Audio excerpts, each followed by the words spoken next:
Chapter 652. On the mirror, the main hall of the sacrificial temple was empty. They waited in the virtual sky world for a year. The trapped cultivators in the clouds finally killed all the ghost cultivators and left. They waited for more than half a month, but they didn't come back. Shouldn't we also leave? Mo Chenga asked the others for their opinion. Everyone looked at each other. In the end, Nye Wuxiang said, "I think we can go." Jing Xingji stretched his waist. "Let's go. It's not convenient to practice swordsmanship here." In fact, as soon as he started practicing, Mo Chenga rushed out and ordered him not to destroy the bamboo forest. But how big was this place? As a nascent soul sword cultivator, how could he control his swordsmanship within a few miles? That being the case, he didn't envy this so-called space crack at all. He wasn't a Dharma cultivator who could make a realm breakthrough by meditating. Yang Qingji also nodded. For devil cultivators, the rich spiritual aura here was nothing to be envious of. He couldn't wait to leave. Finally, Qingji said, "They've been gone for so long, they probably won't come back." Mo Chenga made a decision. "Okay, let's clean up and go out." As soon as she finished speaking, she suddenly felt all the spiritual aura in her body flow and rush outside. Everyone was stunned. Jing Xingji, who was twisting his waist halfway, stopped. "What's going on?" Mo Chenga stood up and pushed the door open. She saw flashing spiritual light outside and countless spiritual aura visible to the naked eye rushing to one place. Xiaofan. She was surprised. Fei Fei squatted on Stone's shoulder. Stone sat in front of Xiaofan's nest by the stream and stared at it. When it saw them coming out, Fei Fei scratched its golden fur and said faintly, "It actually beat me to it." It was very resentful. It was the first spiritual beast to absorb the divine beast's breath, and it had already taken human form. How could it let Xiaofan beat it to it? It only had Black Tortoise's breath for a year. Mo Chenga said, "Who told you to be so lazy? Even Xiaohua is more diligent than you." "I'm not lazy anymore." After he was ordered to enter closed-door meditation, he was already very diligent, but things like realm breakthroughs were hard to say. Qingji said, "Xiaofan is nearly 1,000 years old. It's always been diligent in its cultivation and has accumulated a lot of experience. Now that it obtained Black Tortoise's breath, it broke through its shackles in one fell swoop. It's not strange at all." Among the few spirit beasts, Lil Fan was the one who had accumulated the most. Moreover, it was well behaved and never slacked off in its cultivation. Its advancement was a matter of course. After watching for a while, Mo Chenga raised her voice and said, "Xiaofeng?" In midair, Xiaofeng transformed into her human form. Her red clothes fluttered as she landed. "Master, madam? I'll leave this place to you." Mo Chenga pointed at Xiaofan. Xiaofeng nodded. "I understand. Let's go," Mo Chenga said. Xiaofan's realm breakthrough isn't something that can be done in just 1 or 2 days. Jing Xingji sighed. "Another one?" Mo Chenga ignored him and summoned the bead between her eyebrows. She then cast an incantation to send them out of the virtual sky world. The Black Tortoise sacrificial temple was quiet and devoid of any human activity. The 5 of them cautiously made sure that no one was around before coming out of the shrine. When they came out of the sacrificial temple, there was only a little dead aura around them. It was obvious that the ghost cultivators had all been killed. Going back along the original path, they found that the road was incredibly clean. The black water in the karst cave had decreased a lot, and the power of the condensed people was greatly reduced. Mo Chenga guessed that the black water also existed by relying on the dead aura produced by the ghost cultivators. Now that the ghost cultivators had been slaughtered and the source of the dead aura was gone, presumably the black water would also disappear slowly. After walking through the karst cave, they found that the cracked canyon was empty and only left with the dead aura. Looking down from above, they could vaguely see that the canyon was full of broken walls, tiles, and piles of bones. Presumably, this used to be a human settlement, but it suddenly encountered a shocking change and everyone suffered a disaster. That was why it became a world of ghost cultivators. After passing the canyon and crossing the underground river, they drilled out of the cave and found that the atmosphere in Carefree Valley had changed greatly. The remaining spiritual aura fluctuated violently. "What's going on?" Jing Xingji frowned. "Fighting alone shouldn't have such a big impact, right?" Mo Chenga spread her divine sense and said a moment later, "Sure enough, Devil Monarch Moonshadow and the others have long prepared a trap, waiting for them to step into it." "What trap?" "A killing formation that's even more dangerous than the great mountain protecting formation of a big cultivation group. It's probably the work of 5 Elements Valley," Mo Chenga said. "Let's go quickly." With such a great formation, Carefree Valley is full of danger. If we get dragged into it again, it'll be troublesome. Everyone understood that the two forces in Yunzhong were fighting, so they'd better leave as soon as possible. Following Mo Chenga, they took many turns, bypassed the dangerous formation, and quickly left Carefree Valley. There was no one outside Carefree Valley, it was no longer as grand as before. Without any delay, they left Jialing Mountain Range and went to the nearest cultivator town to borrow a transporting formation. When they arrived at a small town not far from Jialing Mountain Range, they found that there were many high-level cultivators coming and going in the town. Among them, there was no lack of nascent soul cultivators, while the low-level cultivators were trembling with fear and acting cautiously. Yang Qingji volunteered to scout for information. After a while he came back and said, "Yunzhong is in chaos." Mo Chenga hastily asked, "What's the situation?" Yang Qingji said, "Sure enough, Devil Monarch Yuing set up a trap in Carefree Valley. More than 50 nascent soul cultivators were killed or injured, and only 20 managed to escape, including Master Taoist Yuanmu of Juyin Sect.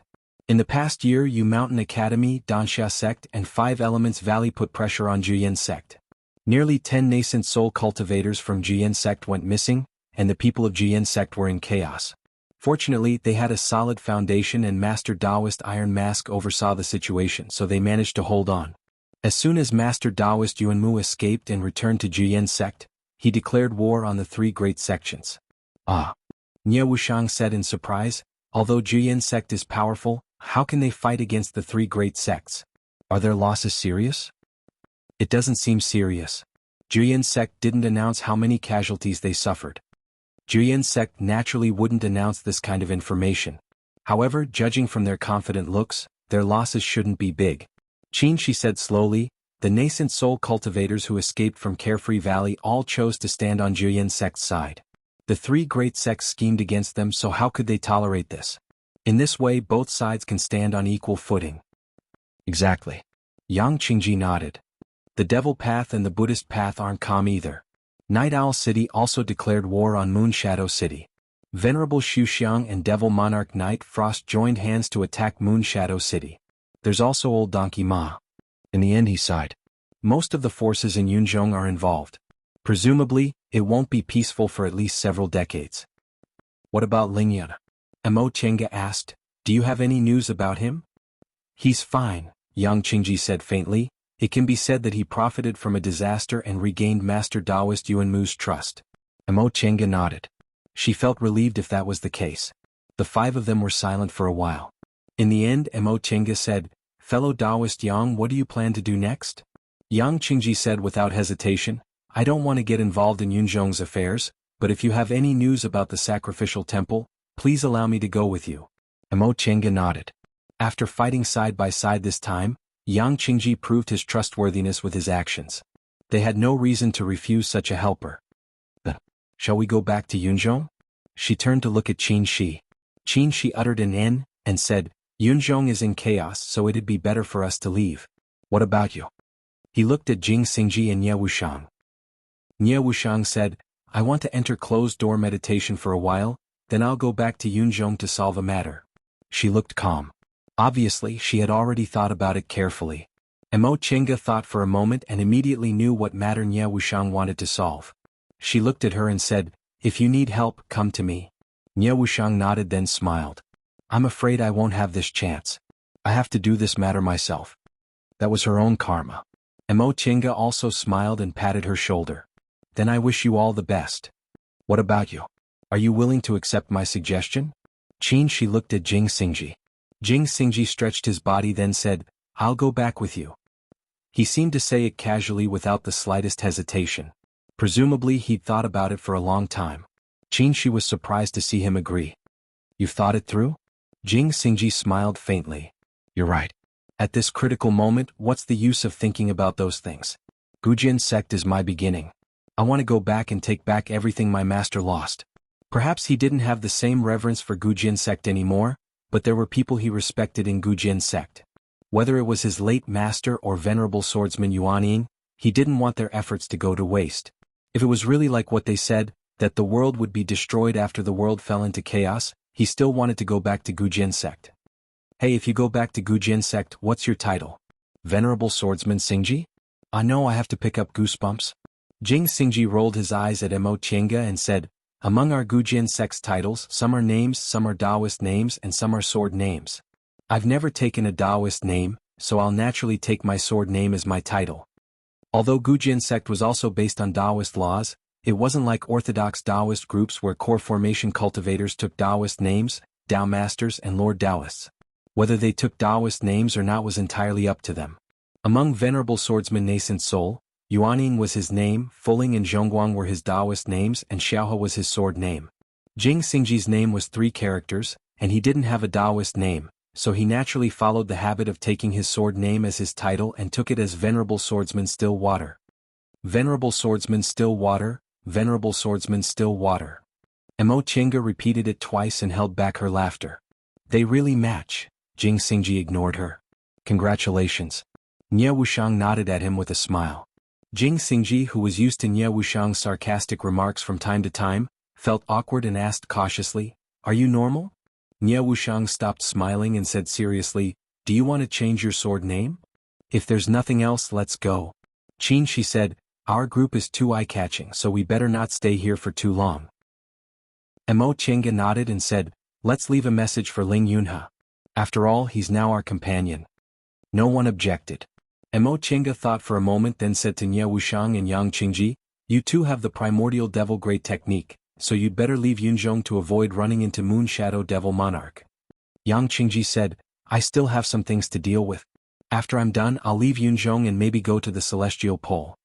Nie Wuxiang said, I've already decided to go to Xiaoyang to hide. Mo Chenga was stunned. Xiaoyang? Nie Wuxiang nodded. Xiaoyang is a barren place with complicated people. It's a good place to hide. Whether it's Yunzhong or the Celestial Pole, they're not suitable for me right now. Mo Chenga thought of Master Song Feng and sighed. The 5 of them finally agreed that Yang Qingji would send a message to Ling Yunhe, then they would exchange 10,000-mile sound-transmitting talismans with each other to decide on a place to contact each other. Chapter 653. After returning to Xianqing School, they went to visit Lord Taoist Jinghe. Lord Taoist Jinghe was very satisfied with their return after more than a year. How was it? How was your harvest? This question stunned them for a moment. After thinking about it carefully, it seemed that apart from Xiaofan obtaining Black Tortoise's breath, they didn't gain anything else. Did they work for nothing? After they told their experiences, Lord Taoist Jinghe waved his hand. It's good that you got Black Tortoise's breath. Wait until you go to the last sacrificial temple and see what's going on. Mo Chenga pondered for a while and asked doubtfully, Master, the friend senior Hupa mentioned seemed to have a hard time going to the sacrificial temple. Why did it seem easy for us? If no one fought for it, it would have been a smooth journey without any twists and turns. But we didn't discover the so-called secret at all. Did we do something wrong? Lord Taoist Jinghe said, I've thought about this a long time ago. It's indeed not right. However, this is only what Senior Hupa told us. We don't know the truth. We don't know enough, so we can't make inferences. Mo Chenga sighed. She also knew it was difficult to infer the truth with such little information. Okay, you two can go and rest. We have no clues about the Qilin sacrificial temple. I'm afraid we'll have to slowly inquire about it. Just concentrate on cultivating. Yes, Master. The 2 of them answered and asked about the sect's situation before leaving Shangqing Palace and returning to the cave in the extreme abyss pool. Grand Master. Upon seeing the 2 of them, Xiaoguzi and Xiaozue, who were sitting back to back and laughing while reading a book by the pool, were so shocked that they hastily stood up. Greetings, Grand Masters. Welcome back, Grand Masters. Mo Chenga was amused. Why are you so scared? Xiaoguzi looked up and saw that they weren't angry. He smiled and said, Disciple lost his composure. Grandmasters, please don't blame me. Just don't go out and embarrass yourselves. Qin, she had already gone inside. Mo Chenga said, Call them here. Yes, Grandmaster Qingwei. Soon, all the disciples came to greet her. Yiwen and Shisu were still absent. She trained them to serve the sect, so she didn't care. Yizhenji and Shui Linbo were both absent. Yizhenji had made up his mind to train himself well, so he had been killing enemies on Demonic Mountain in recent years, while Shui Linbo went out to look for opportunities to form her gold core. Sang Yushu, Xie Jingyi and Qi Yunshu remained in the cave.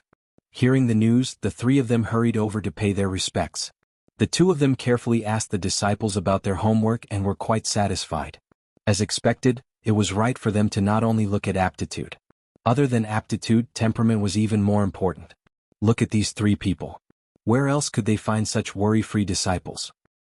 You're very good, Mo Chenga said gently. However, when it comes to cultivation you have to have a limit. You can't force yourself.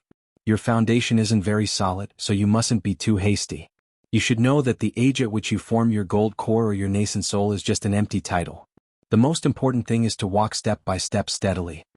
Thinking about it, she felt that as the youngest nascent soul cultivator in the celestial pole, it seemed a bit like showing off her age was not important and it was hard to convince others, so she continued to say, on this point I have the most experience.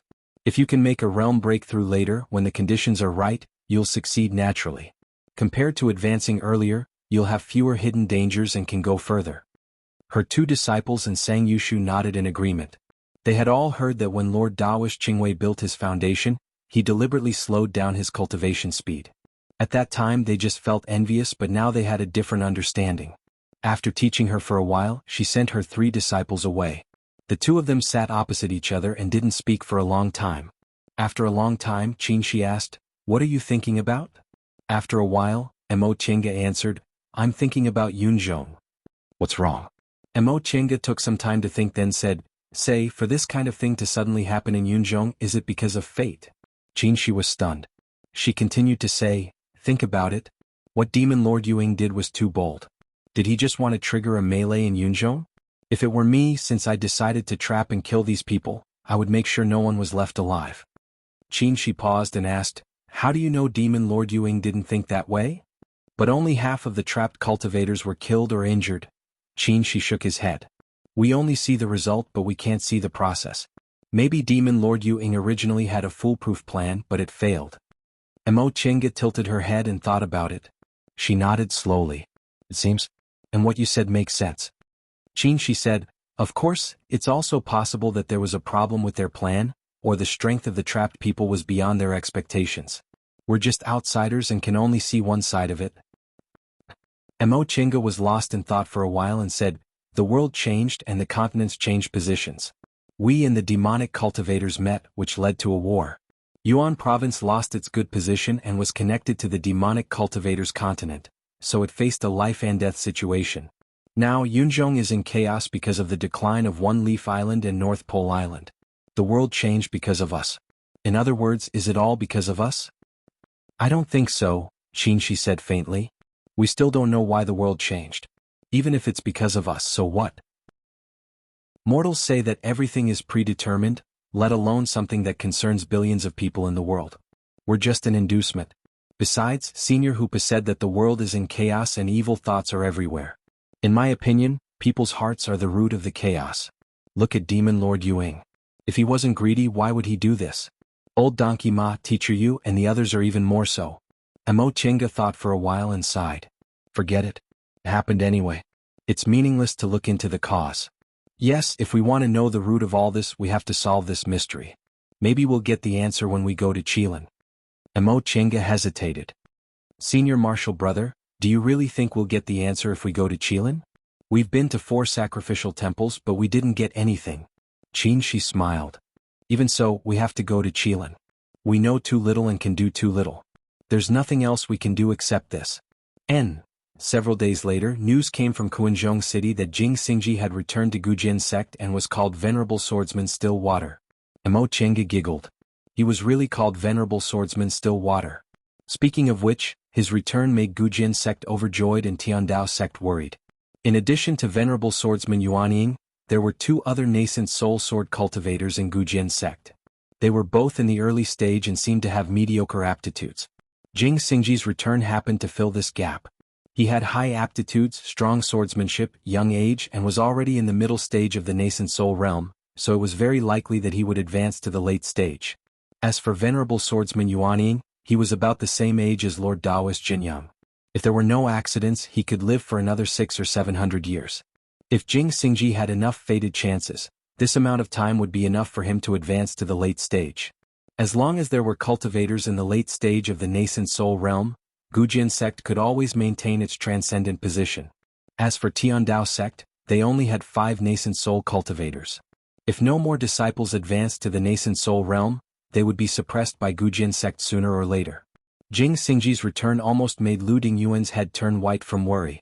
Compared to Tiandao sect, Xianqing school was much calmer. Gujin sect had many nascent soul cultivators, but were they more than them? The current Xianqing school wasn't the Xianqing school from 200 years ago. Besides, with that huge amount of resources, would they need to worry about having no successors? Speaking of which, the disciples attracted by Qinshi soul formation were also about to form their gold cores. The sects in the celestial pole grew and declined. Generally speaking, it was still stable, but Yunzhong was a mess. After the incident in Carefree Valley, Jian sect had a falling out with Yu Mountain Academy, Danxia sect, and Five Elements Valley. They united with the small and medium-sized cultivation groups that were killed in Carefree Valley and fought each other to the death. The cultivation world in Yunzhong had been peaceful for too long. Once this fight broke out, the losses were especially huge. However, no one could stop. Nearly 30 nascent soul cultivators died at the same time. How shocking was that? How could the sects of those fallen cultivators swallow this anger?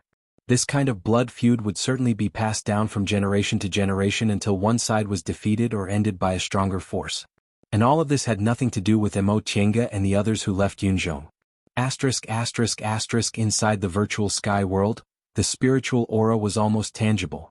In front of Xiaofan's house, a vast and distant aura gathered the water spiritual aura into a stream. Xiaofan came to greet them. Master, madam? Mo Tiange asked, how is it? Xiaofeng reported, it's almost done. It'll probably happen in 1 or 2 days. Mo Tiange nodded, then asked, what about Feifei and Xiaohua? If nothing unexpected happens, Xiaohua will make a realm breakthrough in 3 to 5 years. As for Feifei, Xiaofeng shrugged. His situation is unusual. Probably only he knows about it. Then, what about Shitu? Mo Tiange turned her head to look, but she couldn't find Shitu's huge body. Madam, what do you want to ask? If it's cultivation level? Xiaofeng said with some embarrassment, please forgive Xiaofeng's ignorance, but I really don't know how to classify it, so.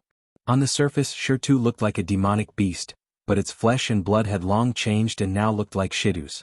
Moreover, its aura was mixed, so it really couldn't be classified. Forget it. Mo Tiange decided to give up. Shitu isn't our spiritual beast, he's just Feifei's friend. Don't worry about him, just let him live there. Xiaofeng nodded. Just as she was about to report the situation of the virtual sky world, the stream in front of Xiaofan's house suddenly moved and the water rushed into the house. With a splash sound, the house was suddenly washed away, revealing a huge mass of water. A person was wrapped in the clear water.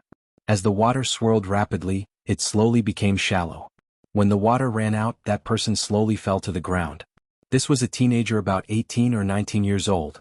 He looked a bit older than Feifei, but he didn't have Feifei's bewitching handsomeness. He was dressed in low-key cyan gray clothes, plain and unremarkable. However, if one took a closer look, they would find that his eyes and brows were clear with a hint of shyness.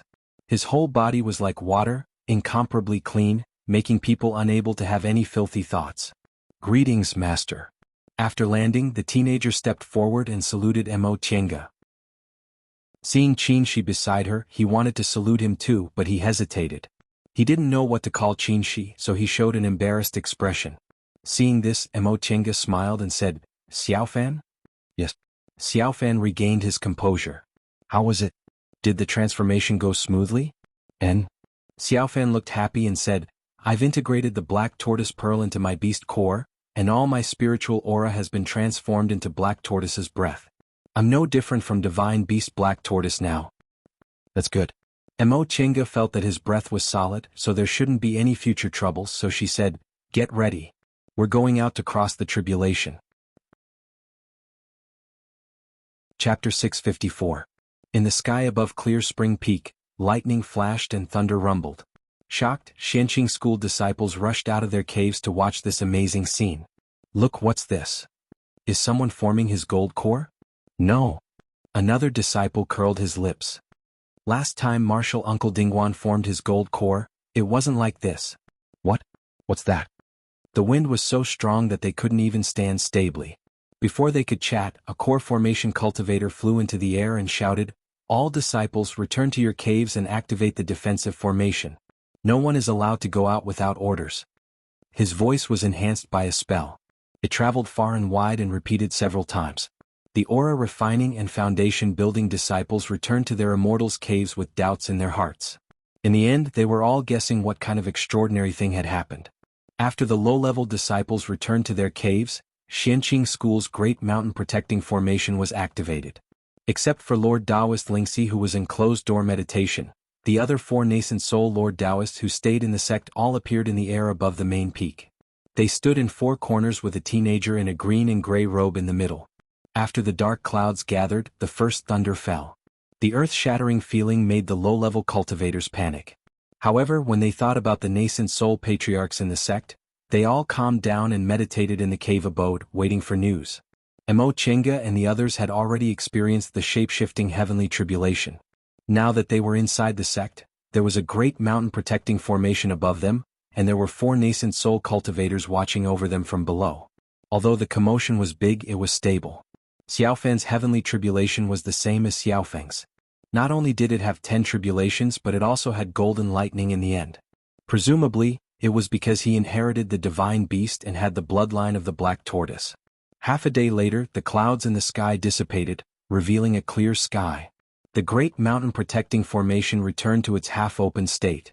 The core formation cultivators of each peak flew into the air and shouted, "The ban has been lifted. All disciples can go out freely." Upon hearing that, the low-level disciples felt relieved and hurriedly went out to inquire about what happened. Soon a piece of news spread throughout Xianqing School. Another nascent soul, No, an 8th-rank beast cultivator appeared in the sect. Xiaofeng's matter wasn't concealed, so most Xianqing School disciples knew about it. Under Lord Daoist Shoujing's name, there was a demonic beast that passed the transformation tribulation and became a demonic cultivator, which was equivalent to the school's 9th nascent soul cultivator.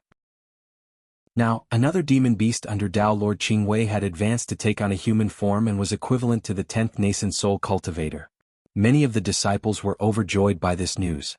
In addition, the sect had been extremely generous in the past 10 years, and the number of foundation establishment and core formation cultivators had been increasing day by day. They couldn't help but have incomparable confidence in the sect. Xianqing School was indeed the #1 cultivation group in the celestial pole. Even Tiandao sect at its peak couldn't compare to them. After receiving her school uniform and identity tablet, Yifan returned to the extreme abyssal pool alone. Mo Chenga and Qin she didn't leave. Together with the 2 Lord Taoists Jinghe and Huayan, they sat in the Hall of 3 Pure Ones. Demon cultivator, a demon cultivator. Lord Taoist Jinghe drank a cup of tea, then cast a sidelong glance at the 2 of them. "You 2 little brats, you're really quiet." Apart from the spirit beast sect, he had never heard of any sect having a spirit beast that could transform into human form. "It's fine if there's only one of you, but there's a second one. Hurry up and tell me, are there more?" Mo Chenga smiled. "Yes, I still have 2 more spirit beasts that are about to transform into human form." Lord Daoist Jinghe was stunned. "You really have more?" "Yes." Mo Chenga tried to be low-key, lest this childish master would make a fuss. Lord Daoist Jinghe didn't make a fuss, but he glared at her and muttered indignantly, "Humph, all the good things are yours." During the heavenly tribulation just now, she actually used her natal magic weapon to collect the lightning of the heavenly tribulation. That was heavenly tribulation lightning, and it was the golden lightning among the heavenly tribulation lightning. He almost hated himself for not having a thunder spiritual root. "Master!" Qin she called out and glanced at him faintly. He could see the meaning behind Qin she's words. "Don't be childish." Lord Daoist Jinghe felt even more indignant. Accepting these 2 disciples was simply to piss him off. Shoujing, Qingwei, Lord Daoist Huayan spoke in time and looked at the 2 of them with a smile. "I haven't congratulated you yet. You've gained another big helper." "Senior Marshal Brother, you're too polite." Qin she said with a smile, "These spirit beasts are still far from being able to stand on their own. In any case, it's a good thing for them to advance and take human form." Lord Daoist Huayan paused for a moment and brought up business. "Yesterday I sent a message to Quanzhong City.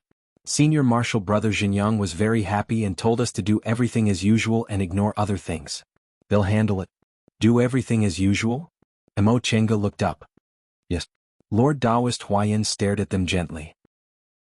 "Senior Marshal Brother Xinjiang has considered the matter in Yunzhong and specially told us that it doesn't matter if we don't get anything.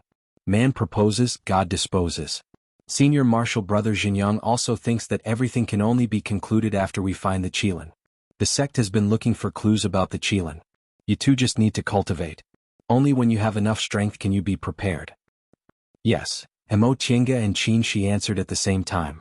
By the way, you won't be in closed-door meditation soon, will you? Mo Qingge and Qin Shi looked at each other and shook their heads. No.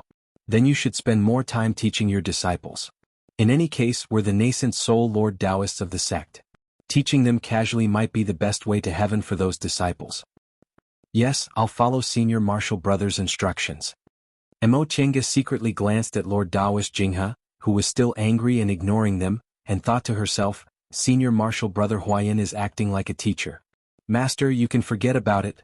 Since it was the decision of her senior martial brothers, Mo Qingge and Qin Shi also cultivated and taught disciples in the sect with peace of mind. More than 10 years ago, when Lord Taoist Jinghe took charge of the sect and began to train disciples, he said that just like aura refining and foundation building disciples, core formation cultivators would also hold a monthly spell assembly. Core formation cultivators were different from low-level disciples. After they entered the core formation realm, they had their own understanding of cultivation and had chosen the path they wanted to take, so they didn't need to be guided step by step like before. Therefore, this spell assembly was mostly about core formation cultivators raising questions and nascent soul Lord Taoists explaining. There were only a few nascent soul Lord Taoists staying in the sect. Needless to say, Lord Taoist Lingxi was always in closed-door meditation, and only Lord Taoist Jinghe and Lord Taoist Huayan were alive. Therefore, the spell assembly didn't have a fixed location. Lord Taoist Jinghe would give a talk in Shangqing Palace, and Lord Taoist Huayan would occasionally give a talk in Seoul's Retreat Peak. After Mo Qingge and Qin Shi returned, they also joined the ranks of the main speakers. From time to time, the rocks on the surface of the extreme abyss were filled with core formation cultivators. In the past 10 years, the number of core formation cultivators increased day by day. Although many of them were outside and many of them were in closed-door meditation, there were still nearly 20 people who often came to listen to the talks. In front of these core formation cultivators, most of whom were older than her, Mo Qingge was a bit restrained at first, but later, after talking a lot, she relaxed. Regardless of her age, her cultivation level was solid, so in front of these people, she was a senior. As for these core formation cultivators, because she went to Yunzhong after advancing to the core formation realm and only returned after advancing to the nascent soul realm, they weren't familiar with her. In the past few decades, Xianqing School had already shaped her into the most talented cultivator in the history of the Celestial Pole. Every disciple in the school admired her, and they were no exception. Cultivating, teaching, preaching, time passed like flowing water. 5 years later, Xiaohua advanced and took a human form as expected.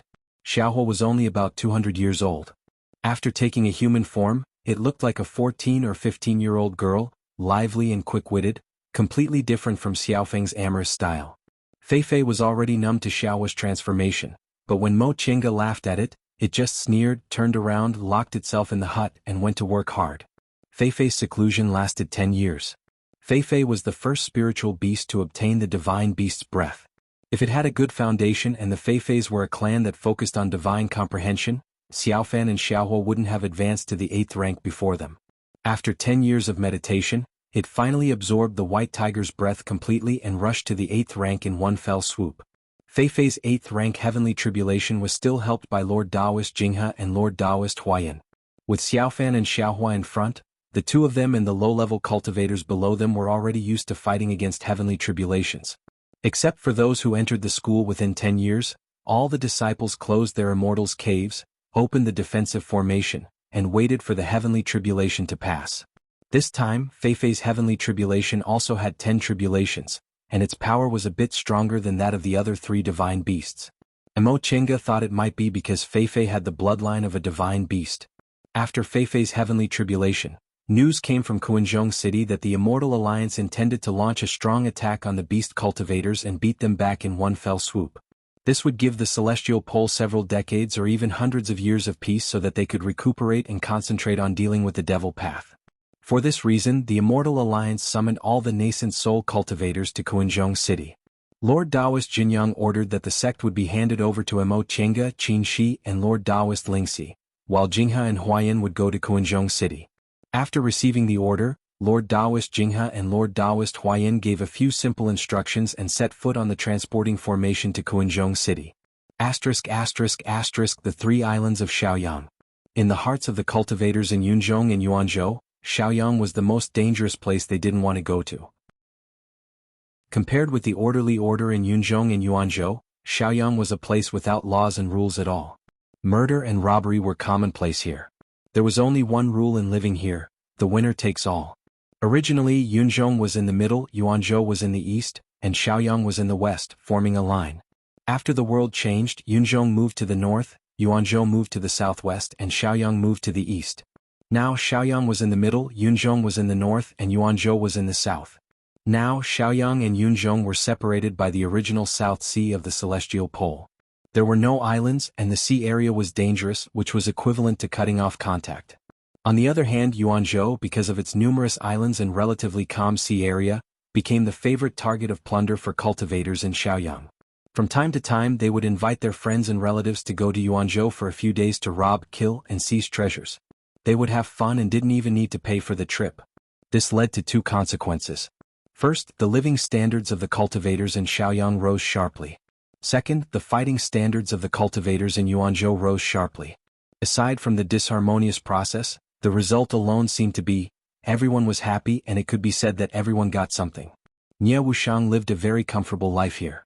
Everyone in Shaoyang was a desperado, and most of them were devil cultivators. Whoever had the bigger fist was the boss, which really suited her very well. On the first day she arrived in Shaoyang, the few nascent soul cultivators in Shaoyang all thought she came to snatch their territory, so they made unwise decisions one after another. Based on the principle of killing whoever stood in her way, Nie Wuxiang quickly beat down most of them and became the overlord of Shaoyang on the island. Chapter 655. Nie Wuxiang opened her eyes and clenched her fists, feeling very satisfied. After settling for so many years, she finally broke through and entered the middle stage. In fact, she formed her devil nascent earlier than Mo Tiange. Back then, Mei Feng created primordial devil and swallowed a lot of core formation cultivators. She originally planned to use it on herself to directly advance from the early stage to the late stage of the nascent soul realm, but in the end she took advantage of it. With that primordial devil aura, she became a devil cultivator and only needed to use that primordial devil aura to form her nascent soul. But later, because the primordial devil art she stole wasn't complete, she stayed in the early stage, which slowed down her cultivation speed. After obtaining the primordial devil steel, her cultivation progressed by leaps and bounds. Devil cultivators rarely encountered bottlenecks, so she finally rushed into the middle stage in one go. Fortunately, she wasn't too slow. Qin Shi and Jing Xingji were cultivators of the same generation, but their ages were 100 years apart. Mo Tiange was a bit younger than her, so it was embarrassing for her to be behind her. Nie Wuxiang stretched her muscles and felt comfortable all over, so she stood up and walked out of the cave. Shaoyang was indeed the most dangerous place in the eyes of Yunzhong cultivators. Here, the barren hills and unruly rivers, the spirit veins and the devil's domain were extremely small. When Nie Wuxiang came here for the first time, she simply wanted to shed tears of sympathy for the cultivators of Shaoyang. In Yunzhong, core formation cultivators didn't even want the one she occupied now, but in Shaoyang, it became an immortal's cave that nascent soul cultivators fought over. There weren't many nascent soul cultivators in Shaoyang. Who was willing to suffer in Shaoyang after cultivating to the nascent soul realm? Those who stayed in Shaoyang had no other choice. Some had too many enemies, some offended people they shouldn't offend, and some got into trouble because of their wealth. In addition, there were only so many resources in Shaoyang. After fighting and killing, there were only 5 nascent soul cultivators left. 2 of them were beaten to the ground by her, 2 were scared away by her, and the last one was very smart and didn't get involved, so this cave naturally belonged to her. Devil Monarch. Upon seeing her, a bearded core formation devil cultivator with a weathered face hurriedly came forward and respectfully saluted her. Devil Monarch, if you have something to say, just tell me to do it. Nie Wuxiang nodded very calmly, then took out a jade slip. Prepare these things. Yes. The fiendish cultivator took the jade slip and scanned it with his divine sense. He was stunned. Fiend Lord, this. What? Is there a problem? Nie Wuxiang indifferently glanced at him. The fiendish cultivator shuddered. He couldn't help but think back to several decades ago, when she beat up the previous master of the Immortal's cave to the point where his nascent soul was almost shattered. He repeatedly said, "No, no." He skimmed through the jade slip once more. This subordinate will immediately gather people and head to Yuan province. Wait. Nie Wuxiang took out a spirit stone pouch. Don't alarm others. Just go to Yuanzhou and buy it by yourself. The fiendish cultivator stared at her with his mouth agape. Buy it? It was the first time Xiao Yang, a nascent soul cultivator, wanted to buy something. What? Another problem?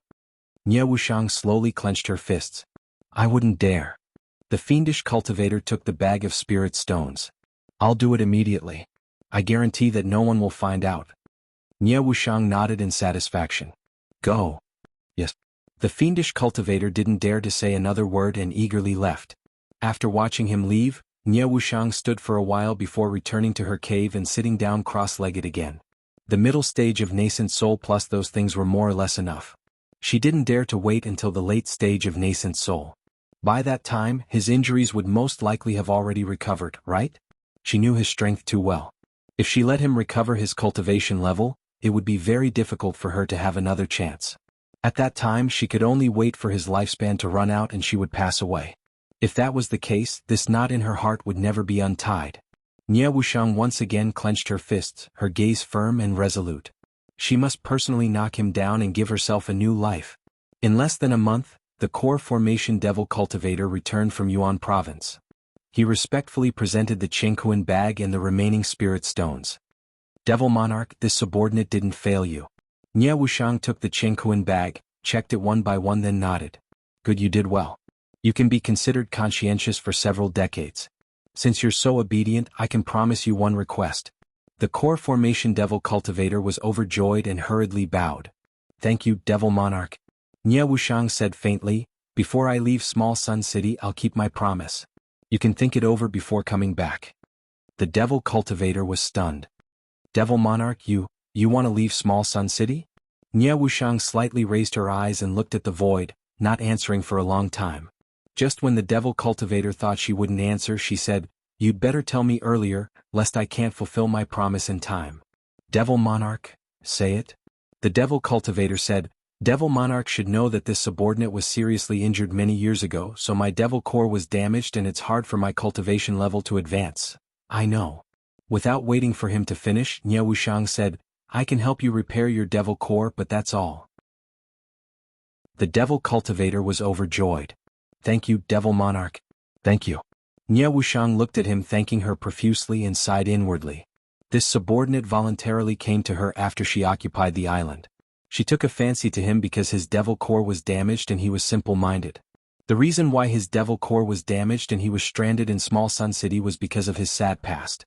This made Nie Wuxiang inevitably think that if she hadn't acted quickly, the best result would be the same as him, right? Master. Her eyes were cold and her fists were clenched. After a long time she slowly exhaled. She would definitely get revenge for more than 100 years of humiliation. Although the war between beast cultivators was in full swing, Xianqing School's major competition, which was held once every 50 years, was still held. According to Xianqing School's rules, the aura refining and foundation building realms would have a minor competition every 10 years, while the foundation building and core formation realms would have a major competition every 50 years. In the past few decades, Xianqing School had many talented foundation building and core formation cultivators. Almost half of the disciples were fighting outside, but there were still more than 300 foundation building disciples and more than 30 core formation cultivators in the school. The rewards for the major competition were very generous. From cultivation techniques, magic weapons, to spiritual pills and materials, there was everything. Furthermore, core formation cultivators aside, there was a high chance that foundation establishment cultivators would be taken in as disciples by core formation perfected beings or even nascent souls if they performed outstandingly in the competition. For most people, that was an irresistible temptation. At this moment, on the main peak of Mount Taikang, a huge fighting arena was built out of thin air with a profound formation technique. From the outside, the fighting arena looked like a transparent lotus platform floating in the air, but for the people inside, it was a vast and boundless world. On the fighting arena, life and death didn't matter. This didn't mean that dying on the fighting arena would be in vain. Rather, it meant that even if you died, you wouldn't die. This fighting arena wasn't an ordinary fighting arena. Those inside would be protected by a formation, and their real primordial spirit and physical body would be preserved. Even if their physical body and primordial spirit were destroyed during the competition, they would be restored to their original state once it was over. Under Elder Weiwu's order, the two foundation-building disciples on the fighting arena began to fight. On the cloud platforms surrounding the dueling arena, the core formation perfected masters watched and commented on their disciples. This was a rare opportunity to watch a real fight. Because of the characteristics of the fighting arena, it was different from the usual sparring. It could better display the strength of cultivators and make it easier to see their strengths and weaknesses. Watching this scene, Mo Tienga couldn't help but sigh. The strength of a big cultivation group was really beyond the reach of small cultivation groups. Even a medium-sized cultivation group like Yunwu sect couldn't build this fighting arena even if they used all their resources, let alone those small cultivation groups with only a few core formation cultivators. When she wandered around Kunwu with Second Uncle, she saw many immortals assemblies held by cultivation groups, but they were all just ordinary fighting arenas reinforced with formations. Junior Martial Sister Qingwei, you've never participated in the major competition between cultivation groups, right? A gentle and refined voice rang in her ears. Mo Tienga turned around and saw Lord Daoist Lingxi on the other side. The old ones were all conscripted to Quanzhong City, so there were only the three of them in Shenqing School. Lord Daoist Lingxi just came out of closed-door meditation not long ago. Her cultivation level had improved greatly, so she was in a good mood and felt like spring breeze was blowing on her face all day long. Senior Martial Brother Lingxi, you must be joking. Junior Martial Sister never had a chance. Lord Daoist Lingxi smiled and said, for disciples of nascent soul Lord Daoists like us, foundation-building cultivators generally don't participate in major and minor competitions. Only core formation cultivators participate. Junior Martial Sister never had a chance, but you advanced too quickly. Senior Martial Brother Shoujing and I participated in two major competitions when we were in the core formation realm. During the first competition, Senior Martial Brother Shoujing was in closed-door meditation, so we only had one chance to share the stage. Mo Tienga was quite interested. What was the result? Of course I lost. Lord Daoist Lingxi smiled. Although he said he lost, he didn't care about it at all. Qin Shi smiled and said, that's because you just advanced to the core formation realm and your cultivation level has just stabilized. We're about the same age. What do you mean I just advanced to the core formation realm? I lost to you. Lord Daoist Lingxi shook his head and said jokingly, Senior Martial Brother Shoujing, you're still so modest after winning. What do you think we, the losers, do? Qin Shi waved his hand and looked at Mo Tienga. The real winner is over there. We're all losers in front of her. Lord Daoist Lingxi was stunned for a moment before he burst into laughter. Then he said, Senior Martial Brother Shoujing, I'm confident in other things, but I really can't compare to you in this aspect. Qin Shi also laughed without the slightest embarrassment. Speaking of this, in recent decades, outstanding disciples have appeared frequently in the sect. This year's major competition is quite worth watching. Lord Daoist Lingxi's gaze shifted to the fighting stage. His eyes flickered. Oh, this disciple is not bad. Mo Tienga and Qin Shi also turned around and were also attracted by the fighting stage. The two disciples on the fighting stage were both in the middle stage of the foundation building realm. One of them had a lot of treasures and spells, so he was probably an elite disciple under a core formation cultivator. The other disciple was much worse off. He only had a high-grade magic tool and the cultivation technique he practiced was also relatively ordinary.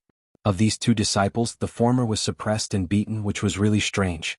After watching for a while, Qin Shi suddenly said, this person is really a promising talent. Lord Daoist Lingxi nodded. Yes. Whether it's magic tools or cultivation techniques, he's far inferior, but he relies on a solid foundation and flexible adaptability to the situation. What's more rare is that his fighting spirit is high and he's very tenacious. In time, he'll definitely have some achievements. Qin Shi looked at him. Junior Martial Brother Lingxi, you're very interested in this disciple. Lord Daoist Lingxi smiled and summoned a disciple. What's his name? The disciple flipped through the name list and reported, Grandmaster, this junior martial brother is called Mo Xiaoyang, a disciple of Sweet Dew Peak. He's 45 years old and built his foundation when he was 25. Oh? Lord Daoist Lingxi narrowed his eyes. It's rare for him to enter the middle stage in less than 20 years. Does he have a master? This question showed that he was interested in him. The disciple was envious and jealous, so he answered, no master. A trace of doubt flashed in Lord Daoist Lingxi's eyes. His aptitude is not bad, his willpower is even better, and his cultivation level is advancing fast. Why doesn't he have a master? This disciple doesn't know. Lord Taoist Lingxi naturally didn't expect this foundation-building disciple to answer. Not far away, Tao-seeking Palace's skill-imparting elder heard this and stood up to answer. Martial uncle, this Mo Xiaoyang doesn't have a master because his temper is too violent. Back when he was in the aura refining realm, he accidentally killed a fellow disciple, so, why? Lord Taoist Lingxi's expression turned serious. Killing a fellow disciple was the sect's prohibition. No matter how outstanding your aptitude was, if you violated this prohibition, you would be expelled from the sect, not to mention being accepted as a disciple by a nascent soul Tao Lord. It was a disciple who used his family's power to deliberately bully others. Mo Xiaoyang was too impulsive and used too much force. I see. Lord Taoist Lingxi nodded. In that case he can't be blamed. Yes. Seeing that Lord Taoist Lingxi was quite interested in this disciple, skill-imparting elder echoed. The sect forbids killing fellow disciples. If he was in the wrong he would have been expelled from the sect long ago. But his temper is really a headache. Back then, several junior martial brothers were also interested in him, but in the end they thought it was better to temper his temper. Chapter 656. Junior martial brother Mo, please come with me. When Mo Xiaoyang stepped down from the stage, a steward flew down from the cloud platform and said in an official tone.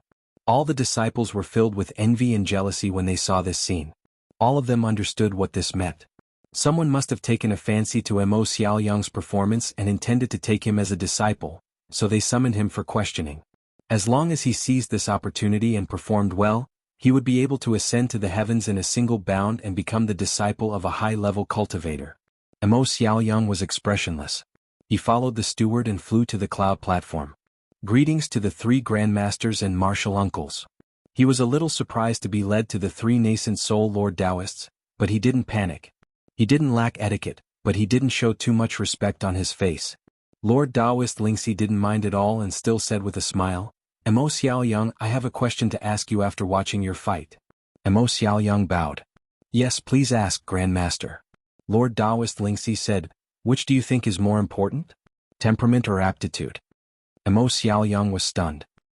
He thought for a while and answered, temperament. Lord Taoist Lingxi was quite surprised. Many people thought that aptitude was more important, but most nascent soul Lord Taoists would think about it and say the two were equally important. She didn't expect Mo Xiaoyang to say temperament was more important. What? Mo Xiaoyang answered, there's no reason. The grandmasters in our sect may not have super strong aptitude, but they certainly have extraordinary temperament. Lord Taoist Lingxi looked at them and said with a smile, among the 8 nascent soul cultivators in our sect, 5 have single spiritual roots. As for the remaining 3, one of them has a spiritual root of the origin, which is better than a single spiritual root. How do you explain this? Mo Xiaoyang said, Grandmaster Shoujing has double spiritual roots, but he was the first genius cultivator to form his gold core in Shenqing school. Moreover, he formed his nascent soul at the age of 211. Grandmaster Lingxi, you have a single spiritual root, so you can't compare with Grandmaster Shoujing in terms of gold core or nascent soul. Grandmaster Huayan's aptitude is worse than Grandmaster Shoujing's, but he still reached the nascent soul realm. Grandmaster Zhifei of Morning Sun Peak has a single spiritual root, but he still hasn't formed his nascent soul realm. Tao Lord Lingxi laughed. You really dare to say that, Mo Xiaoyang continued? Based on these 3 things, it's clear that those who reach the nascent soul realm don't necessarily have high aptitudes, but all of them have excellent temperaments. Tao Lord Rhinoceros smiled and said, those with talent but no temperament were all eliminated, right? Mo Xiaoyang hesitated for a moment before nodding. Yes. Then have you ever thought that those with no aptitude and temperament would have been eliminated even earlier? Mo Xiaoyang hesitated even longer. Tao Lord Rhinoceros simply smiled at him. Grandmaster is saying? Mo Xiaoyang said with some difficulty, aptitude is actually more important than temperament? Tao Lord Lingxi shook his head. I didn't say anything. You don't need me to answer this question. Mo Xiaoyang remained silent. Mo Xiaoyang. After a long silence, Tao Lord Rhinoceros suddenly asked, are you willing to take me as your master and become my disciple? Although he knew the deacon called him up because someone was interested in him and might even accept him as a disciple, Mo Xiaoyang was still surprised to hear Tao Lord Rhinoceros ask him such a straightforward question. He didn't expect it to be a nascent soul grandmaster. He also didn't expect the other party to directly accept him as a disciple without testing him again and again. Seeing that he didn't answer for a long time, Tao Lord Rhinoceros raised her eyebrows. What? You don't want to? Mo Xiaoyang regained his composure. He suddenly lifted his robe and knelt down. Grandmaster Rhinoceros, please forgive me. Disciple once had a wish. Before I answer Grandmaster, I want to ask Grandmaster Qingwei a question first. Tao Lord Rhinoceros found it quite interesting and nodded. Okay.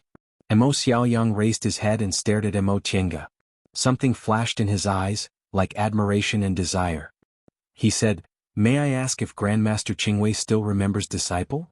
The Mo Xiaoyang in front of him looked like he was in his early 20s. He had a regular face and a fierce expression at the tip of his eyebrows and the corner of his eyes, so he wasn't handsome.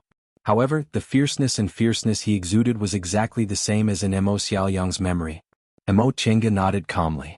I remember, but I didn't expect your surname to be Mo Xiaoyang said. That day, Disciple was saved by Grandmaster, so Disciple was able to escape. When I entered the sect, Disciple asked Martial Uncle Yunyu how I could become Grandmaster Qingwei's disciple. Martial Uncle replied that I could become the most powerful disciple in Shenqing School. All these years, Disciple has been working hard and never slacking off. However, the more I know, the more I realize I don't know the immensity of heaven and earth. All these years, not to mention nascent soul lord Taoists, even core formation Taoists are unwilling to accept me as a disciple. Now that Grandmaster Rhinoceros wants to accept Disciple, Disciple knows this is a chance to change my fate. But before that, Disciple wants to ask Grandmaster, is Grandmaster willing to accept me as a disciple? On the cloud platform, all the cultivators who heard him looked at him with astonishment. Shenqing School had been established for so many years, but they had never heard of a nascent soul lord Taoist asking a disciple whether or not he was willing to accept him as a disciple. This Mo Xiaoyang was really too bold and thought too highly of himself. Mo Qingge's eyes were also filled with astonishment. She cast a glance at Lord Taoist Rhinoceros, who had been smiling all along, and asked, Do you know that Senior Martial Brother Lingxi wants to accept you as a disciple not only because you're compatible with his temperament, but also because you're suitable to cultivate his cultivation technique? If you accept me as your master, I'll at most ask for a cultivation technique for you, but I can't give you pointers like he does. Disciple knows, Mo Xiaoyang said calmly. But this has been Disciple's wish for several decades. I have to ask before I'm willing to turn to someone else. Mo Qingge glanced at Lord Taoist Rhinoceros and said, I have no intention of accepting a disciple. Mo Xiaoyang exhaled, kowtowed to her, and turned to Lord Taoist Rhinoceros. Grandmaster Lingxi, disciple is willing. Lord Taoist Rhinoceros didn't answer immediately. Instead, he said with a smile, You asked her first and then replied to me. Isn't this telling others that in your heart, becoming my disciple isn't the best choice? If that's the case, would I still be willing to accept you as my disciple? Mo Xiaoyang lowered his head and said, If Grandmaster Lingxi changes your mind, disciple has nothing to say. Even so, would you still ask her just now? Yes. Mo Xiaoyang didn't hesitate at all. Lord Taoist Rhinoceros nodded. Go. Someone will notify you later. Disciple will take her leave. Mo Xiaoyang kowtowed again and retreated without any rudeness. After a while, Mo Qingge asked, Does Senior Martial Brother Lingxi want to accept a disciple or not? Lord Taoist Rhinoceros answered, Junior Martial Sister Qingwei really doesn't want to accept a disciple, or does she want me to accept her? The two of them looked at each other and laughed together.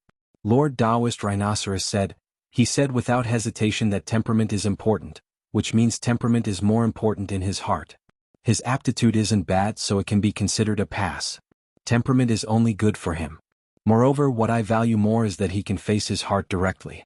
Even under the pressure of the three of us, he can still face his heart. Relatively speaking, having a violent temper isn't a big disadvantage. Nascent soul cultivators like them all knew that the first important point of the Great Tao was to face one's heart directly. Mo Xiaoyang had already achieved this point, which meant that his chances of stepping on the Great Tao in the future were much higher than those of ordinary people. Also, Qin Shi, who had been watching from the side, said, He's not inflexible. He values ideals, but he won't die with them. Yes.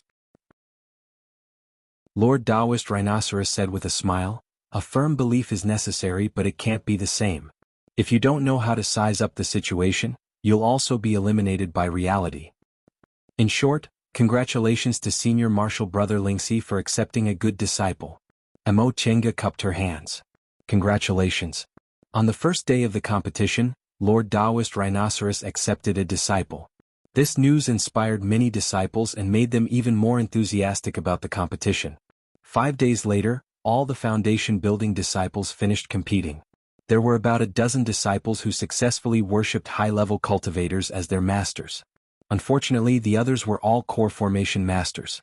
Mo Xiaoyang was the only one who worshipped a nascent soul Lord Taoist. The disciples were disappointed but also envious. They were thinking about the next competition and worried that they would be too old to enter the eyes of a nascent soul grandmaster. Next was the competition for core formation cultivators. Under normal circumstances, the competition was the only opportunity to watch core formation cultivators fight. Therefore, not only were there not many people on the main peak, but there were also more. There were about 20 core formation cultivators participating in the competition this time. The fights between core formation cultivators were much more detailed, so there would probably be more than a dozen fights until the final round. The intensity of fights between core formation cultivators was also much higher, so there were at most 3 fights per day. In total, it would take 5 or 6 days for the competition to end. When the competition was completely over, it would be the opening day of the 10,000 Laws of Nature formation. All foundation building cultivators who entered the sect within 50 years had to enter the 10,000 Laws of Nature formation. No matter how she thought about it, she still had to be busy for more than 10 days. Mo Chenga simply stopped cultivating and prepared to spend this period of time leisurely. When the core formation cultivators competition began, Mo Chenga was surprised to find that Lord Taoist Miaoi's disciple, Wu Feishuang, had already formed her gold core. During the trip to the Eastern Sea, she lost one of her arms and was seriously injured. Kuang Zhu said it would take her about 10 to 20 years to fully recover. Including the time it took to form her gold core, it had only been 30 years since then. Out of curiosity, she asked and found out the reason was because of her. Back then, she took out a lot of spiritual plants and spiritual pills to shorten the time Wu Feishuang needed to recuperate. Later, she obtained enough medicinal pills and concentrated on cultivating. In 20 years, she broke through and formed her gold core in one fell swoop. Mo Chenga sighed and said, even so, she must have accumulated a lot to be able to enter the core formation realm so smoothly. Qin, she said faintly, I have to thank Zhifei. If it weren't for him, it wouldn't have been so easy to sever the entanglement. Thinking about Bai Yanfei, who was still struggling in the core formation realm, Mo Chenga couldn't help but sigh. What was even more shocking was that Wu Feishuang's opponent was actually Jiang Min. Mo Chenga watched as the two of them met in the fighting arena. Both of them looked calm just like they did in the past. They politely called each other senior and junior martial sisters, and their attitudes were friendly but not deliberately intimate. Presumably they'd already let go of Bai Yanfei. Mo Chenga couldn't help but sigh for Bai Yanfei again. If he still couldn't let go, he would lose to them. Chapter 657. The wind from the north swept over with yellow sand, and the whole mountain was covered in sand and rustling. Langtu Mountain was like this all year round. Only a few rare rainy days could prevent the yellow sand from filling the sky. No one knew when it started, but the yellow sand here always carried a strange black aura. Once contaminated, mortals would immediately die, and even cultivators would be corroded. Many cultivators in the Celestial Pole knew that Langtu Mountain was one of the 3 most dangerous places in the extreme west, but almost no one knew that it was the abode of the #1 cultivator in the Celestial Pole. In the sky full of sand, a black-clothed man leisurely stepped onto Langtu Mountain, ignoring the yellow sand as he walked step by step toward the belly of the mountain. There was a place in the belly of the mountain that was buried by yellow sand, but nascent soul cultivators could feel different auras coming from there. The black-clothed man stopped, made a complicated hand seal and pushed gently. A deep cave suddenly appeared and he walked in. Who? A gloomy shout came from the dark abode. The black-clothed man stopped and sighed softly. Master, you're so confident in yourself that you didn't even change the method to open the door. Her clear and pleasant voice was completely different from the hoarseness of the past. Master Song Feng paused for a moment, and devil aura suddenly surged in the gloomy cave. It's you? His voice was tense and every word was full of anger. It's me. Nia Wushang gently waved her sleeves, and the devil aura around her became calm. Sensing her aura, Master Song Feng was shocked and angry. You're actually in the middle stage of nascent soul. How long has it been? Where did you get the technique? He unconsciously touched his Qingquan bag, and the Prime Devil Steel was still there. The Prime Devil technique in your hands isn't the only one in the world, Nie Wuxiang said with a smile. Master has been awe-inspiring for so long that he seems to have forgotten to be vigilant. Master Song Feng naturally didn't forget that several great cultivators besieged him in Sandstorm City several decades ago. He was even forced to give up his body and return to Langtu Mountain, always vigilant. But he never expected this bitch to have the guts to come back. Do you think you can challenge me just because you're in the middle stage of nascent soul? I don't dare, Nie Wuxiang said faintly. That's why I came back before you recovered. You're smart. Master Song Feng sneered. But you're too confident. Really? Nie Wuxiang didn't care about his attitude at all. She suddenly asked, Master, do you want to know where I got my primordial devil great technique? Master Song Feng didn't answer right away. After a while, a cold snort came from the devil aura. What are you planning? Nie Wuxiang showed a faint smile. I just want to tell you how narrow-minded you are. As soon as she finished speaking, the devil aura inside the cave seemed to sense Master Song Feng's mood and fluctuated, but the devil aura couldn't get close to her. Master Song Feng seemed to have noticed it, so the devil aura carried a bit of pressure and slowly pressed toward Nie Wuxiang. It's useless. Nie Wuxiang always had a smile on her face. She slightly raised her head, carrying with her a contempt that she would never have in the past. Master, do you still not understand? I'm no longer the Nie Wuxiang who you can bully, who doesn't dare to say a word, do a thing or show an expression. The gloomy cave and the pitch-black devil aura made her skin look fairer and her face as white as snow. Master Song Feng was in a trance for a moment. He seemed to see traces of another person on her face, and he clenched his teeth. After a long time he asked solemnly, Where did you get your primordial devil great technique? Nie Wuxiang chuckled. You finally asked. She paused and said, Then have you ever thought that since there's a white tiger sacrificial temple, is there an azure dragon, vermilion bird, and black tortoise? Master Song Feng was stunned. It wasn't that he didn't think about this back then, but he was already very lucky to find a sacrificial temple. How could he find another one? Could it be that this B*TCH really had such a lucky chance? Thinking of this possibility, Master Song Feng felt very upset. In this world, you're not the only one who practices the primordial devil great technique. As far as I know, there are 2 other people besides us. One was Yang Qingji, and the other was that unlucky Mei Feng, the Lord of Descending Star City who was killed. Master, you're indeed a rare cultivation genius in the world, but unfortunately, you went the wrong way at the beginning. When you comprehended the real primordial devil great technique, it was already too late. Nie Wuxiang's tone was gentle and calm, and she spoke at a moderate speed as if she didn't care about him at all. This made Master Song Feng very unhappy. When did the girl who always trembled with fear beside him become like this? She became someone who dared to challenge him and became someone he couldn't control. Are you trying to say you went the right way? Nie Wuxiang raised the corner of her mouth. I don't know if I went the right way, but you definitely went the wrong way. She raised her eyebrows. Do you think it's very unfair? We both practice the primordial devil great technique, but you still can't have a complete body after giving up your corporeal body and seizing it again while I'm not affected at all. Umph. Master Song Feng's heart stirred slightly, but he just snorted coldly. Nie Wuxiang ignored him and continued, First, you took a detour before. Second, maybe you didn't notice that the primordial devil great technique doesn't only cultivate primordial devil aura. The gloomy cave was silent. No one knew what Master Song Feng was feeling at the moment. Nie Wuxiang's voice rang quietly. Master, you've entered the nascent soul realm for so many years, but why haven't you broken through? Is it because your cultivation level isn't high enough, or you can't break through at all? Master Song Feng, who was in the dark, was greatly shocked. He shouted, What did you say? With a chuckle, Nie Wuxiang said, I didn't understand before, but after practicing the primordial devil great technique and slowly thinking about the past, I realized. Her gaze shifted to the figure in the dark. Master, is it because your corporeal body can't bear the burden after you entered the nascent soul realm, so you cultivated primordial devil aura cloud and tried to replace your corporeal body? Her voice was very calm, but it made Master Song Feng feel an aggressive sharpness, and the content of her words frightened him even more. When did the girl who was by his side, carefully seeking a slim chance of survival, become like this? Seems I guessed right.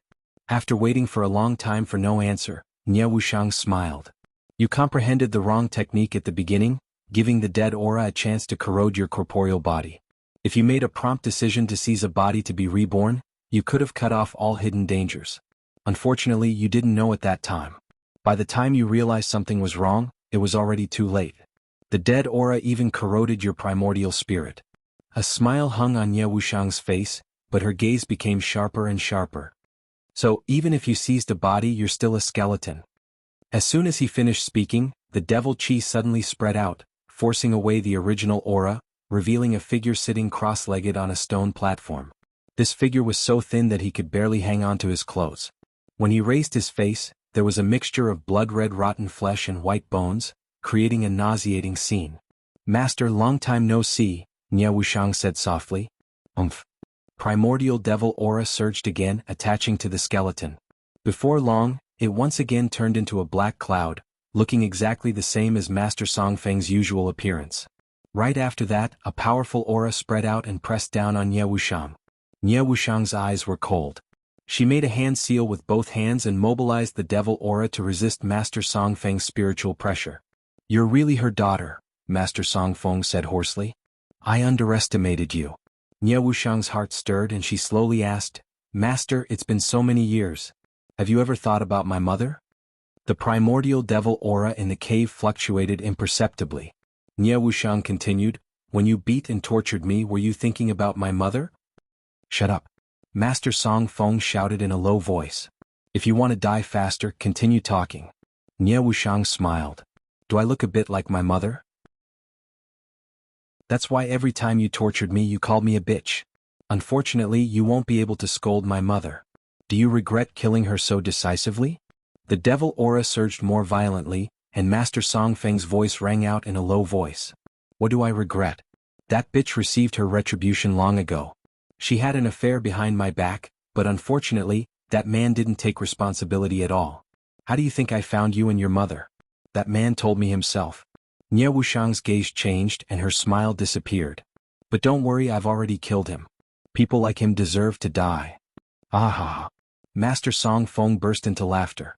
The sound of the skeleton and the gloomy tone made it sound like an evil ghost crawling out of hell, making people's hair stand on end. Nye Wuxiang suddenly curled her lips into a smile, obviously imitating Jing Xingji's actions. She said mockingly, "Then I really have to thank you. This kind of man indeed deserves to die. If he's still alive, I'll take his life with my own hands." Her gaze fell on Master Song Feng again. "Master, why do you have to do this? With your current appearance, you're neither a human nor a ghost. You can't break through to the late nascent soul realm and advance to the deification realm so that your primordial spirit can unite with your body and get rid of the death aura. You also can't kill your enemies as you please, so why are you still alive? Your enemies are getting stronger, but you're slowly losing your vitality. Even if I didn't come back, your lifespan would have come to an end in a few hundred years. You'll have no hope in this life." "What? You want to attack me with this?" Master Song Feng was unmoved. "Bitch, you're still too inexperienced. I'm just stating a fact." Nye Wuxiang put on a pair of boxing gloves and said slowly, "You're like the sun setting in the western mountains about to turn into a tree. Accept your fate." Right after she said that, primordial devil aura gathered in her fists and punched out. The primordial devil aura in the cave surged violently like waves, making it hard to tell who it belonged to. Master Song Feng, who had already turned into a black cloud again, snorted coldly and said, "Naive." On the black cloud, Master Song Feng raised a small flag. "You rashly ran into someone else's cave and still want to kill them?" He waved the small flag, but there was no movement at all. Master Song Feng was startled and stared at the small flag in his hand. This was a formation flag without a doubt, and it didn't lose its effect, so why? "You're right. Since I dared to come in, how could I not be confident?" As Nye Wuxiang spoke, several magic crystals soaked in death aura flashed in the eye of the formation. Chapter 658. Suddenly, a black demonic cloud burst forth from Langtu Mountain. Its might was magnificent and its momentum was powerful. Not only did it cover the entirety of Langtu Mountain, it even crossed the southern end of the western mountain range and extended all the way to the Kunwa mountain range. Inside the black devil aura, two people could be vaguely seen confronting each other. One was dressed in black and looked somewhat petite, while the other was hidden in the black clouds, so their appearances couldn't be seen clearly. "Master." Nye Wuxiang stared fixedly at the person in the black clouds. "Admit defeat. Although I've just reached the middle stage, You haven't fully recovered from your serious injuries, and your body isn't compatible. You can't beat me. A cold snort came from the black clouds. Master Song Feng said gloomily, "Bitch, do you think I don't know? Even so, your strength is still inferior to mine. You're just using words to provoke me, that's all." As soon as he finished speaking, the black clouds suddenly swelled up. A destructive aura emerged from the originally gloomy darkness, transforming into many terrifying devils that tore at Nie Wuxiang. Nie Wuxiang didn't move, but a ribbon burning with black flames appeared in front of her and went to meet those devils. Upon seeing this, Master Song Feng's black clouds suddenly swayed. "Bitch." A voice came from the black clouds. "I've raised you for so many years in vain. If you hadn't stolen my treasure, how could I have fallen into this situation?" The treasure Nie Wuxiang used to defend herself was precisely from Master Song Feng. She clenched her teeth behind the ribbon, resisting the invasion of the devils. She sneered and said, "Could it be that you still want to settle accounts with me? Such a ridiculous thing doesn't seem like something you do, Master." He didn't want to talk to her about the kindness of sparing her life and raising her to adulthood. Life wasn't a clear account of income and expenditure. After adding and subtracting, the kindness and enmity could be offset. She only knew that her mother died in his hands, and her life was also ruined in his hands. Such enmity was engraved in her bones day and night. Master Song Feng didn't say anything. In a flash, 3 black lines flew out from the devil clouds and entangled Nie Wuxiang. A huge black flower suddenly bloomed between Nie Wuxiang's hands. The petals unfolded and surrounded her whole body. The 3 black lines hit the flower petals and stopped. The 2 sides began to wrestle. Right now, Nie Wuxiang was under unimaginable pressure. Those 3 black threads were Master Song Feng's secret technique, which took him several hundred years to nurture. Each thread carried the power of primordial devil that could shake one's primordial spirit.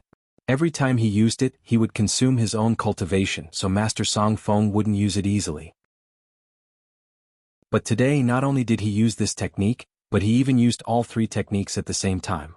Could be seen that he hated Nie Wuxiang to the bone. Under the black lines, the flower petals on Nie Wuxiang's body became fainter and fainter. Gradually her silhouette was revealed. The moment the petals dissipated and the black thread was about to penetrate her body, Nie Wuxiang suddenly disappeared. At the same time, an earth-shattering punch smashed onto Master Song Feng's body from the sky. Kacha! The sound of bones being hit rang out and Master Song Feng fell down. Nie Wuxiang's silhouette appeared in the void, and she also followed after him. The 2 of them landed on Langtu Mountain one after the other. The devil cloud on Master Song Feng's body swayed, and a lot of his devil aura dissipated. "B****, I should thank you for this, Master," Nie Wuxiang said. "The phantom shape-shifting talisman was something you snatched from a nascent soul cultivator back then." Master Song Feng naturally knew. The Qinghuan bag that was stolen from him back then contained all important spiritual treasures. As a result, not only did he have no treasures to use today, but he was also seriously injured by his own treasures. This little B****. Looking at Nie Wuxiang's ice-cold face, Master Song Feng gritted his teeth so hard that they made cracking sounds. Just as she guessed, he was forced to give up his physical body in Sandstorm City, so he had no choice but to take over her body. Back then he comprehended the wrong cultivation technique, so he didn't take over her body. One reason was that his primordial spirit had already been eroded by the dead aura, so taking over her body wouldn't solve the problem. The other reason was that he left himself some hope. He could only take over someone's body once in his lifetime. One day he could expel all the dead aura and take over someone's body again. By then he would have a brand new body and hope to advance to the deification realm. But what about now? If he hadn't discovered this B****, had returned to the celestial pole, how could he have gone to Sandstorm City?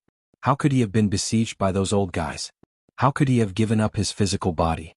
How could he have been forced to take over someone's body? How could he have lost all hope of advancing to the deification realm? It was all because of this B****. "I really regret that I didn't kill you back then," Master Song Feng said word by word. Nie Wuxiang laughed. "Yeah, if you had killed me back then, how could there have been so many troubles? Unfortunately, it's useless even if you regret it." A devil cloud rose from her hand. Compared to Master Song Feng, Nie Wuxiang's devil cloud wasn't as strong, but it was also a lot cleaner. It was just pure primordial devil aura. This made Master Song Feng even more resentful. All of this originally belonged to him. After he lost control of his shout, his devil aura surged up violently like ocean waves. Once Nie Wuxiang saw this scene, she immediately knew that Master Song Feng had been stimulated to the point of madness by her. He originally didn't cultivate his mental state, and the wrong primordial devil great technique distorted his mind, cutting off his hope of advancing to the deification realm. Coupled with Nie Wuxiang's repeated blows, he finally fell into a demonic barrier. "I'll kill you." A gloomy voice carrying a murderous aura rolled up the devil aura and yellow sand, attacking Nie Wuxiang all at once. Nie Wuxiang wasn't stingy at all. Spirit treasures appeared in her hands one after another to resist Master Song Feng's attack. The devil aura fluttered her black clothes, and the yellow sand covered the sky and covered the earth, but she didn't dare to relax in the slightest. Empress Origin was Empress Origin after all.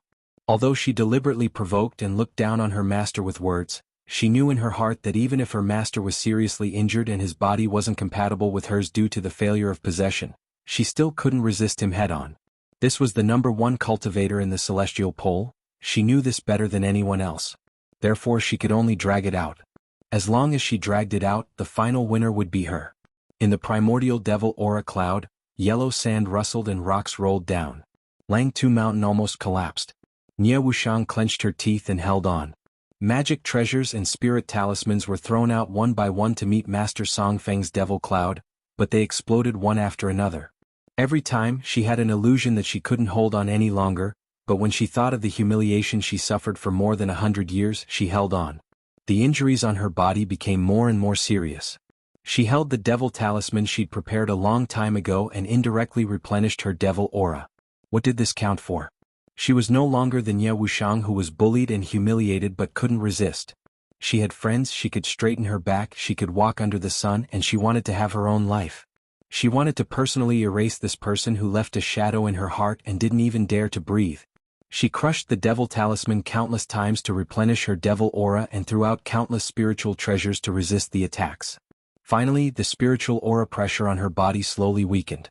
When the attack stopped, Nie Wuxiang's spirit was shaken. She put her hands together, and a huge devil crystal appeared in her hands, flashing with a strange aura of death. With a light flick, the devil crystal flew out. Although it was moving at a slow speed, it quickly appeared next to Master Song Feng. Master Song Feng sneered. "You want to fight back like this? In your dreams."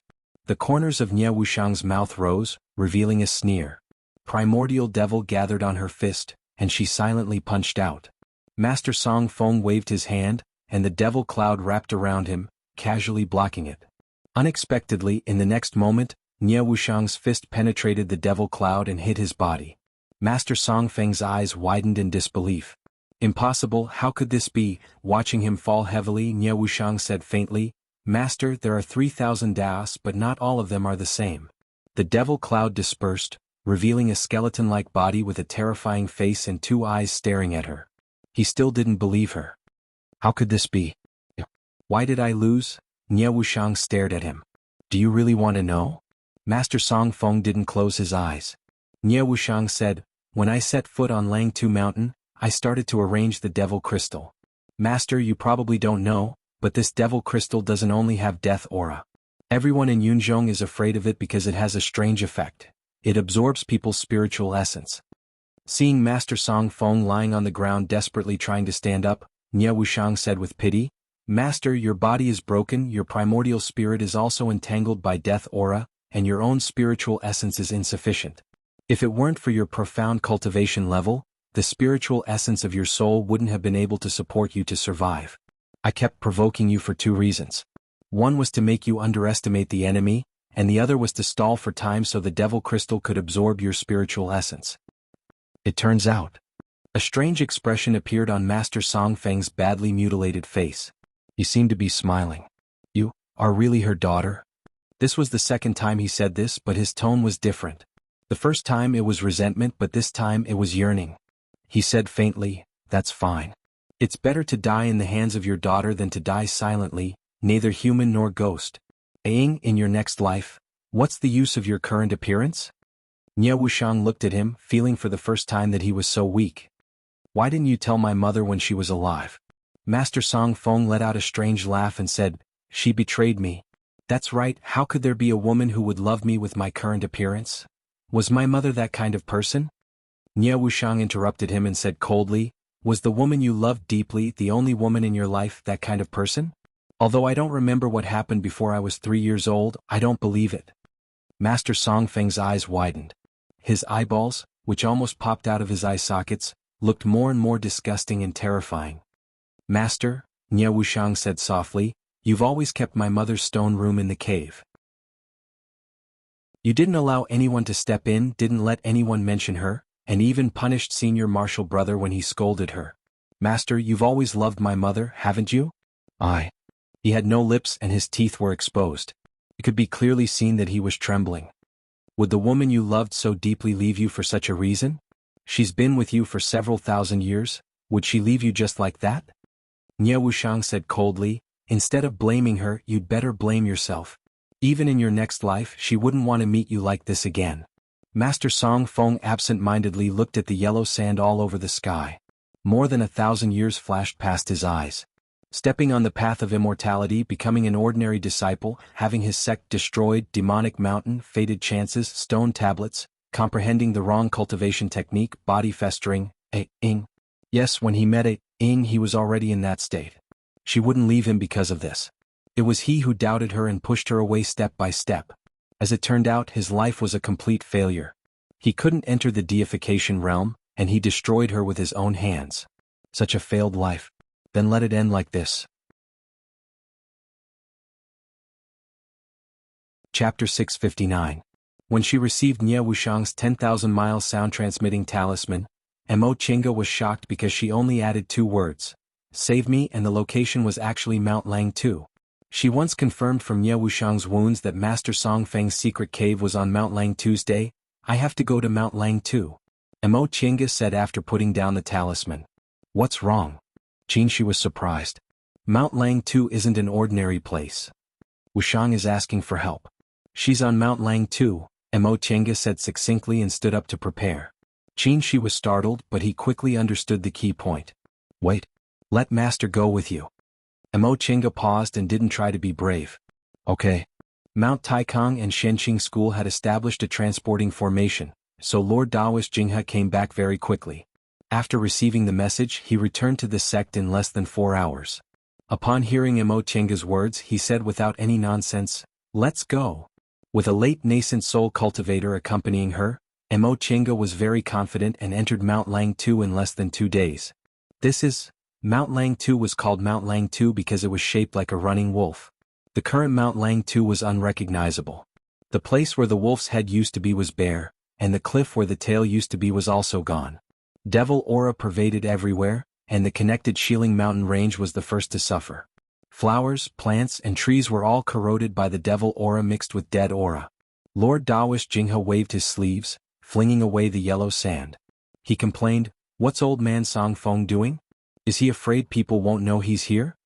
Mo Chinga opened the lotus umbrella, isolating the surrounding devil aura.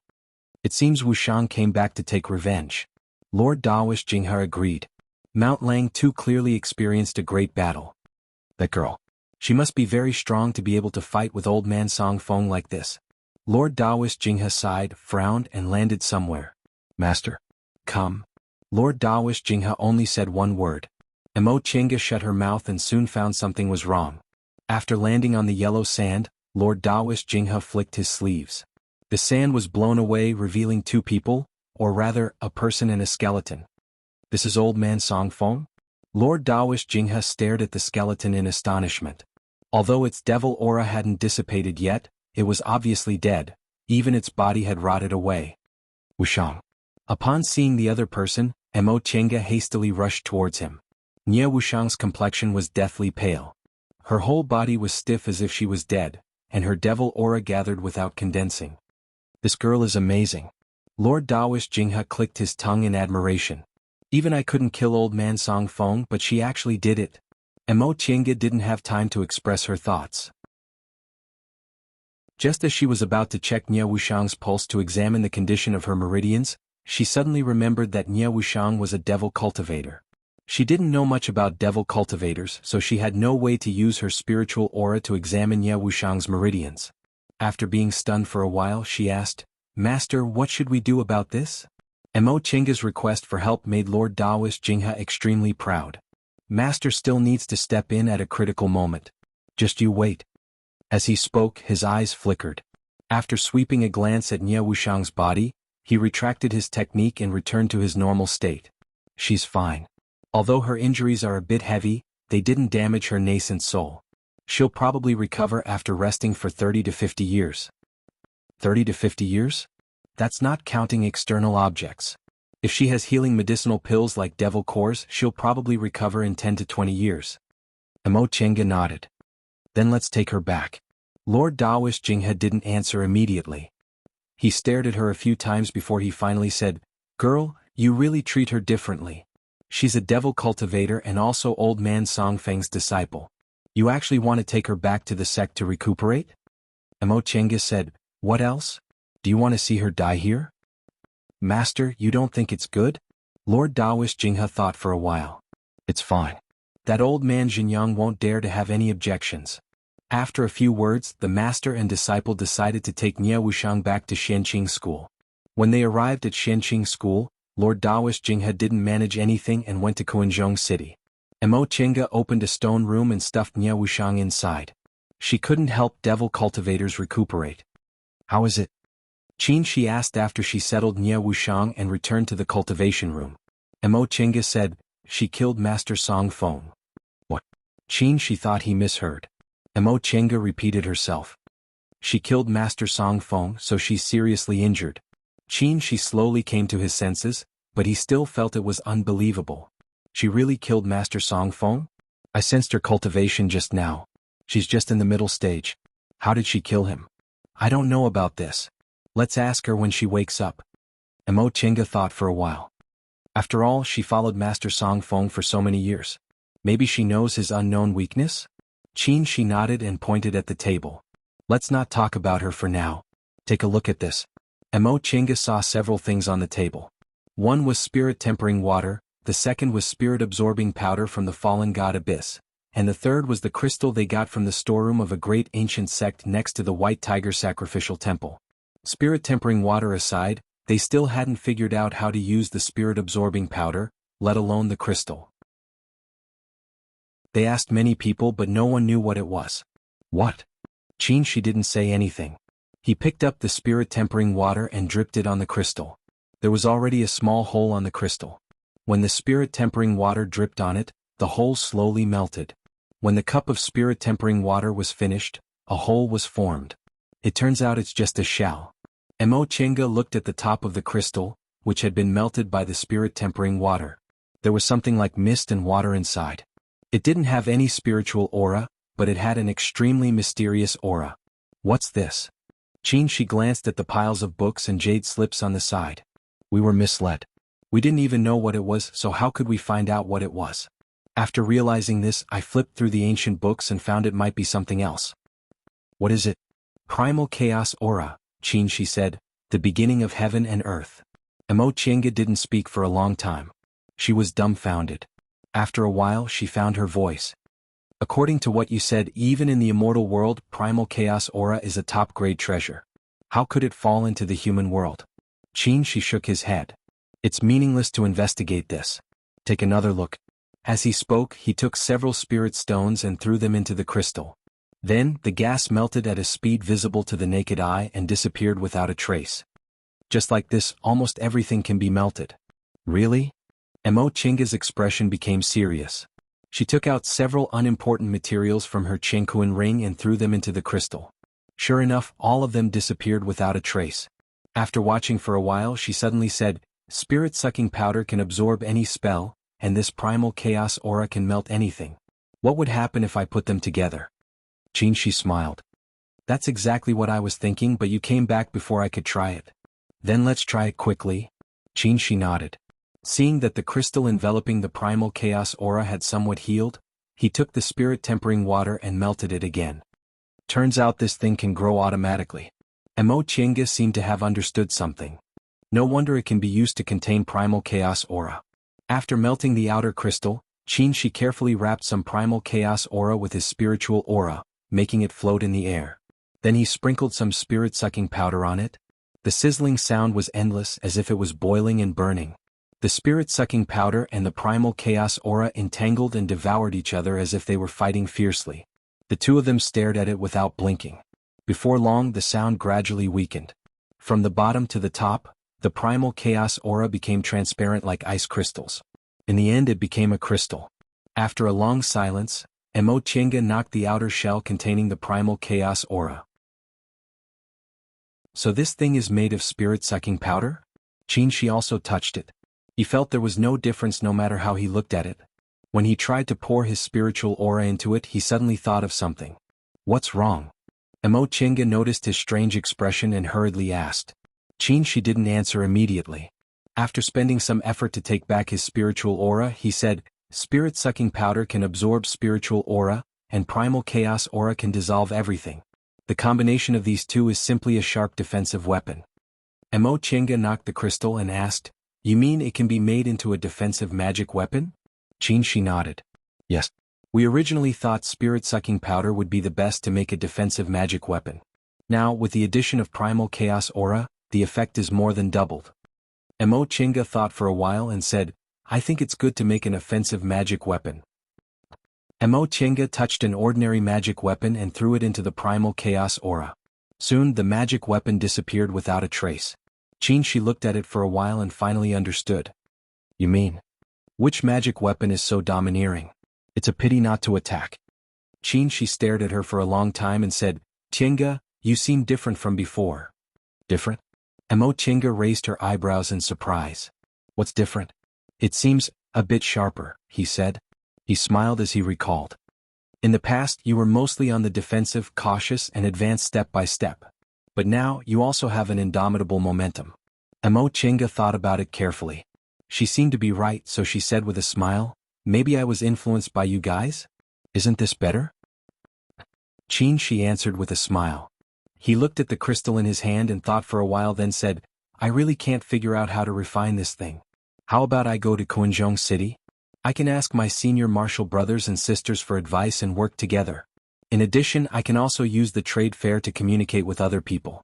Maybe I can find other clues. Emo Chinga thought about it and agreed. With the transporting formation, it's enough for me and senior martial brother Lingxi to guard the sect. It shouldn't be a problem for you to go there for a month. Okay. Qinshi put away the crystal he condensed, took a tube of spirit-tempering water and a small amount of spirit-absorbing powder, and put them in his universe ring. I'll go now. So fast. Emo Chinga was surprised. Go early and come back early. Qinshi paused, then reminded her in a low voice, You have to pay more attention to Nie Wuxiang now. Her identity is sensitive, and it won't be good if it gets out. In addition, although your friendship with her isn't bad, she's a devil cultivator and also Master Songfeng's disciple. It's said that Master Songfeng's crazy and vengeful personality is also influenced by her cultivation technique. I'm really a bit worried. I know, Emo Chinga said rationally. I've long prepared for it. I arranged a lot of defensive formations in the stone room where she recuperated. Don't worry. Qinshi nodded and said no more. He put away the things, left the cave and went to Quanzhong City. Chapter 660. 5 days later, Nie Wuxiang finally woke up. As soon as she woke up, she saw Emo Chinga sitting next to her. Chinga? Nie Wuxiang was relieved to see her. I'm finally alive. Emo Chinga saw that her face was still pale, so she asked with concern, Are you okay? How could you be so rash as to go to Langtu Mountain alone? No matter how seriously injured Master Songfeng is, he's still a late-stage nascent soul cultivator. Even my master might not be able to kill him. You're alone. Nie Wuxiang smiled and said, I'm afraid I don't have time. He doesn't have much lifespan left and his injuries are so serious. What if he dies before I act? Besides, I'm fine, aren't I? Fine. Emo Chinga snorted. You call this fine? Even with miraculous pills, it'll take at least 10 or 20 years for your injuries to heal. It's only 10 or 20 years. Nie Wuxiang was very calm. I'm not even 300 years old yet, so my lifespan is very long. What's the big deal if I only spend a few dozen years? You're really? Emo Chinga was speechless. All right. Seeing her unhappy expression, Nie Wuxiang smiled flatteringly and clasped her hands together. I'm still alive, so don't argue with me about this. By the way, don't you want to know how I defeated my master? She successfully aroused Mo Chinga's curiosity. Why? Nie Wuxiang said slowly, my master's cultivation level is profound and he's powerful. It's definitely impossible to defeat him head-on. However, he has a weakness. He once practiced the wrong cultivation technique.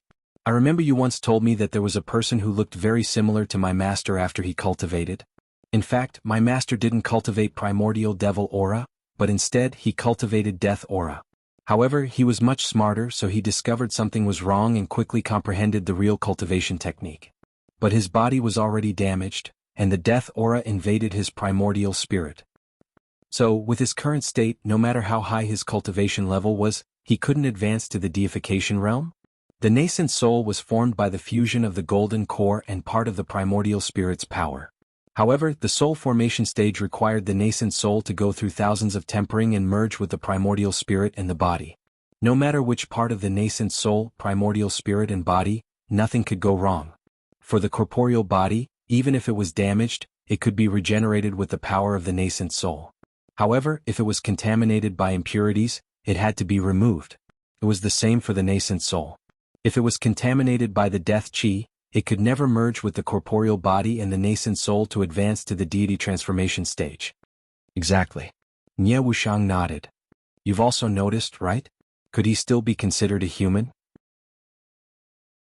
If it wasn't for his profound cultivation, he would have long been tortured into a corpse by the death chi.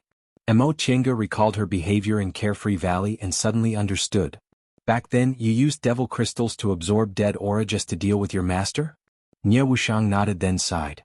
When I saw the magic crystal back then, I faintly felt that it would be a breakthrough. My master is too powerful. Ordinary methods can't deal with him at all. Only the devil crystals can absorb one's essence energy and have a unique effect. They're a completely different type of method, making it impossible for him to defend against them. Is it the death chi or the essence chi? Why don't I understand? Mo Chinga was a bit confused. Since he's plagued by the death chi is his greatest enemy, isn't it? Nie Wuxiang shook her head. The death chi is indeed his greatest enemy, but it's hard to see its effect in the short term.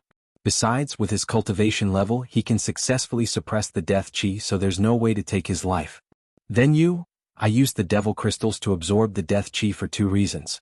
One was to use the death chi to destroy the Immortal's Cave's formation, and the other was to numb him. My master has seen a lot of death chi, so he didn't take it seriously and neglected the real effect of the devil crystals.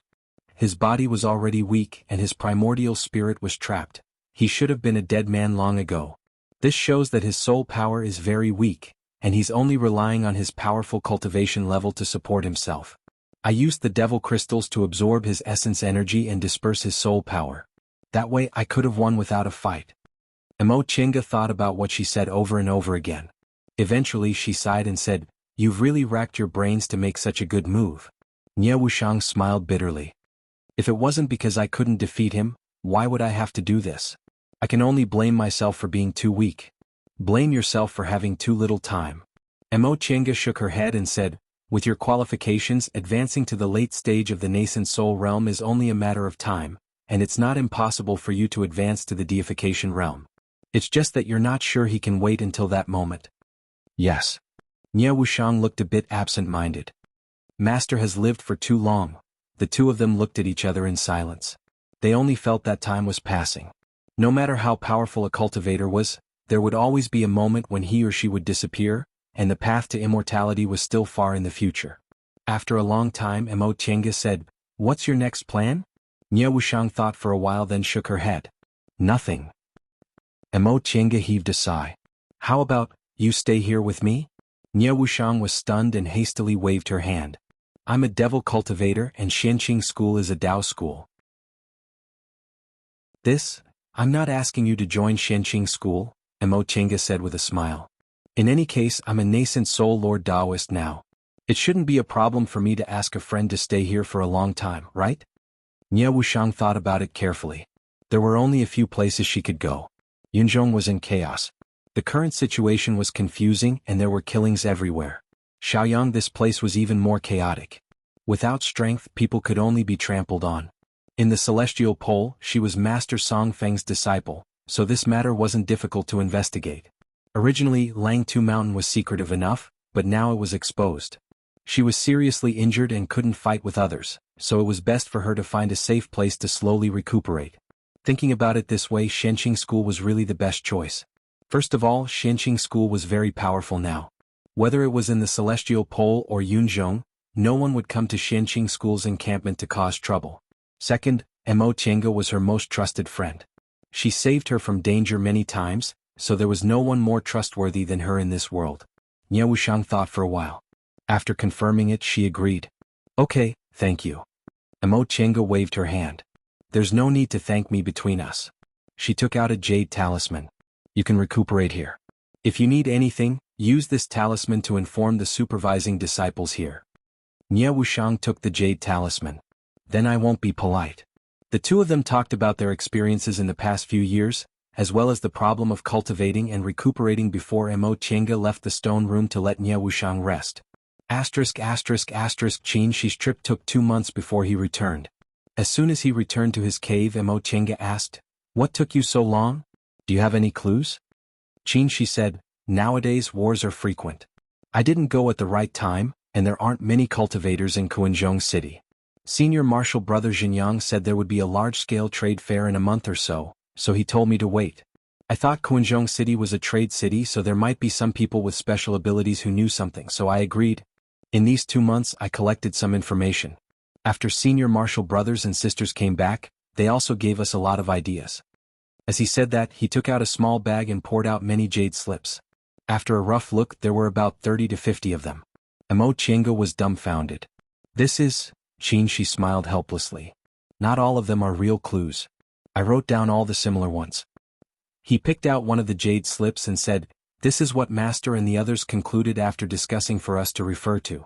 Mo Chenga looked at the jade slips one by one. After a long time she finally finished reading them. She frowned slightly and said, "It takes time to experiment with these things. They can't be decided in a short time. And so we're busy." The two of them moved the things into the virtual sky world. Qin Shi asked, "Are you all right in these 2 months? How's Nie Wuxiang?" "She's recuperating, so I left her here." Mo Chenga roughly described their conversation and said, "I think she's clear-headed, so she should be fine. I also asked her, and she said the reason why Master Song Feng became like that was because he practiced that wrong cultivation technique. Since Great Primordial Devil technique was put together with the 5-Spirit Sacrifice Temple, it must be a cultivation technique that far surpasses the present world, so it's impossible for it to have this kind of shortcoming. As long as you comprehend it correctly, there won't be any problems." "That's good. He was just taking precautions. Since he left her here, he had to be on guard." "Right, Jing Xingji is also in Kuanzhong City. He told me something." "Oh." Mo Chenga was very interested in Jing Xingji's current situation. "What did Venerable Swordsman Stillwater say to you?" Qin Shi saw that she really wanted to laugh, so he said helplessly, "Don't laugh at him. He's already very serious now." "Very serious, Jing Xingji." Mo Chenga nodded seriously, then burst out laughing again. "It's so hard to imagine." When she was done laughing, Qin Shi said, "Jing Xingji told me he found clues about the Qilin." Mo Chenga was surprised. "So fast? What kind of clues? Where did he get them?" Qin Shi sat down at the table, fiddled with the jade slip, and asked, "Do you still remember the Qilin, the Spirit Beast Sect's founder's mount?" "Of course I remember. Spirit Beast Sect uses the Qilin as their sect's emblem. All the cultivators in the Celestial Pole knew about this." Jing Xingji said he accidentally found records about the Spirit Beast Sect's founder's mount in the sect's library. On a whim, he looked for Hua Lingyun from Spirit Beast Sect and asked for some information. Mo Chenga said with surprise, "How could they easily tell others about the founder's mount? Was Jing Xingji deceived?" Qin Shi smiled faintly. "I don't think so. He paid a price that Hua Lingyun couldn't refuse." "What was it?" "The white tiger's breath in his hand," Qin Shi said. He showed Hua Lingyun the white tiger sword and gave him some of the white tiger's breath. Mo Chenga nodded thoughtfully. "For Spirit Beast Sect, this is really an irresistible temptation." "Who said it wasn't?" Hua Lingyun told him the origin of the Qilin mount in detail on the spot, then went back to closed-door meditation. Mo Chenga laughed, then grabbed him and asked, "Does this Qilin have anything to do with the Qilin we're looking for?" Jing Xingji speculated that it should. "Should?" Qin Shi shook his head gently. "There's still too little information. Moreover, the world changed not long ago, so many descriptions can't be accurate anymore. We need more time to confirm. Mo Chenga breathed a sigh of relief. There's no hurry. Wuxiang still needs a long time to heal. Quickly tell me, where did the spirit beast sex Qilin come from? Qin she took a sip of tea then said neither too fast nor too slow, in Yunzhong. This location gave Mo Chenga a headache. Do we have to go to Yunzhong?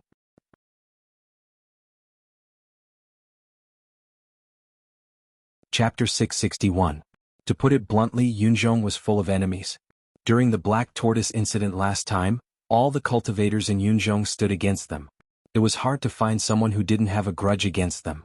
It's in the original Yunzhong, Qin she said calmly. After the world changed, Spirit Beast sect sent people to investigate. It's not in the place described in the ancient records, so Jing Xingji suspects that the world changed the location of Qilin. After a pause, he smiled and said, "There's no hurry. Even if we have a clue, it'll take a long time to investigate. Besides, the clue is so simple." Jing Xingji also said that according to the ancient records of Spirit Beast sect, this place has a strong aura of divine beasts, but the founder of Spirit Beast sect didn't see the sacrificial temple, so he can't be sure it's the Qilin sacrificial temple we're looking for. Mo Chenga nodded. That's right. If the Qilin sacrificial temple was so easy to find, it wouldn't have been undiscovered for so many years. Did Jing Xingji say how to investigate next? Do you need our help? Qin she shook his head. He said he'll take care of this. Take care of it? Mo Chenga smiled. Poor child, you've never experienced the power of a nascent soul venerable swordsman, right? Exactly. Qin she also smiled. This is good. We have time to refine magic weapons. Mo Chenga agreed. It's best if we succeed before we find the Qilin sacrificial temple. After that, the two of them devoted themselves to refining magic weapons. First, they sorted out the clues they collected one by one, discarding the useless ones and keeping the useful ones. Then they analyzed and experimented with the suggestions of the nascent soul Lord Taoist. This was easy to say but difficult to do. The primal chaos aura and spirit-absorbing powder were too mysterious and difficult to make progress. In the end, the two of them had to give up and concentrate on understanding the material of the primal chaos crystal. This was the simplest and stupidest method. With the development of tool refining, there were many ways to identify materials. Tool refiners usually used these methods to identify materials before starting to refine tools. Not only did it require enough perception, but it also required a lot of time. Usually, an ordinary material would take a few months to understand, and the rarer ones might even take a few years. The primal chaos crystal obviously belonged to the latter. The two of them had no choice. For this kind of supreme material, refining methods were completely useless. Time flowed by quickly like water. Nie Wuxiang was recuperating, Jing Xingji was investigating the Qilin sacrificial temple, and Mo Chenga and Qin Shi were refining magic weapons. Everyone was concentrating on doing their own things. 10 years later, the Immortal Alliance finally defeated the demon cultivators and began to recuperate. Xinjiang, Miaoyi, and Xianin returned to their sects, leaving Jinghe and Huayan to guard Quanzhong City. Next, everyone either cultivated or traveled. The Celestial Pole faction was peaceful. Mo Chenga couldn't help but wonder whether her deduction of the world and chaos was wrong or not. Of course, in the depths of her heart, she hoped that she was wrong. The end of the human world and the extinction of humanity was something that no one liked. In the past few years, Xianqing School's development speed had shocked the entire Celestial Pole. With enough medicinal pills, the number of core formation disciples soared. Every few dozen years, someone would form their gold core. Right now, the number of core formation cultivators at Xianqing School was number 1 in the Celestial Pole, and it was difficult to surpass them. Under them were Yi Jinji, Shui Linbua, and Sang Yushu, 3 core formation disciples. Although Yi Jinji's spiritual root was ordinary, his comprehension wasn't bad, and he had been taught by them since he was a child. As long as he broke through his mental state with the help of spiritual herbs, it wouldn't be difficult for him to form his gold core. Shui Linbua's spiritual root could be considered poor. Fortunately, she had a firm heart so she could reach the foundation-building realm. Logically speaking, the possibility of her forming her gold core was almost zero. For the sake of Shui Linbua's conscientiousness in taking care of the cave for so many years, Mo Chenga used medicinal pills to help her advance to the core formation realm, which could be regarded as helping Shui Linbua and Yi Jinji. However, her cultivation path was almost over. As for Sang Yushu, except for her poor spiritual root, she had no shortcomings in other aspects. With Qin Shi's guidance, after so many years of accumulation, forming her gold core could be said to be a matter of course. Qin Shi even thought he had a chance to enter the nascent soul realm. As for the others, Yi Wen and Shi Su, they weren't Mo Qingge's real disciples. Their strengths weren't cultivation, they just went with the flow. Xie Jingyi and Qi Yunshu had good conditions in all aspects, but they were still young. If they wanted to form their gold core, it would take at least several decades of tempering. In recent years, the most dazzling star in Shenqing school was Mo Xiaoyang, the disciple accepted by Lord Taoist Lingxi. Because Mo Qingge saved his life, he changed his surname to Mo. After being accepted as Lord Taoist Lingxi's disciple for more than 30 years, he formed his gold core at the age of 80. He was only a little later than Qin Shi and a little earlier than Mo Qingge. For a time, Mo Xiaoyang seemed to have become a genius of the new generation in Shenqing school. He was often mentioned and even compared to Mo Qingge and Qin Shi. Mo Qingge felt this wasn't a good sign. It wasn't good to blindly pursue speed in cultivation. Besides, such comments were tantamount to praising someone to death. She specifically mentioned this to Qin Shi. Qin Shi deeply agreed and found an opportunity to hint a few words to Lord Taoist Lingxi. How could Lord Taoist Lingxi not know? He said he was prepared, so the two of them didn't say anything more. In any case, Mo Xiaoyang was Lord Taoist Lingxi's disciple, so it wasn't good for them to meddle too much. Besides, they also had their own disciples. It was just that Mo Xiaoyang was brought into Shenqing school by them, so he had karma with them, so they were more concerned about him.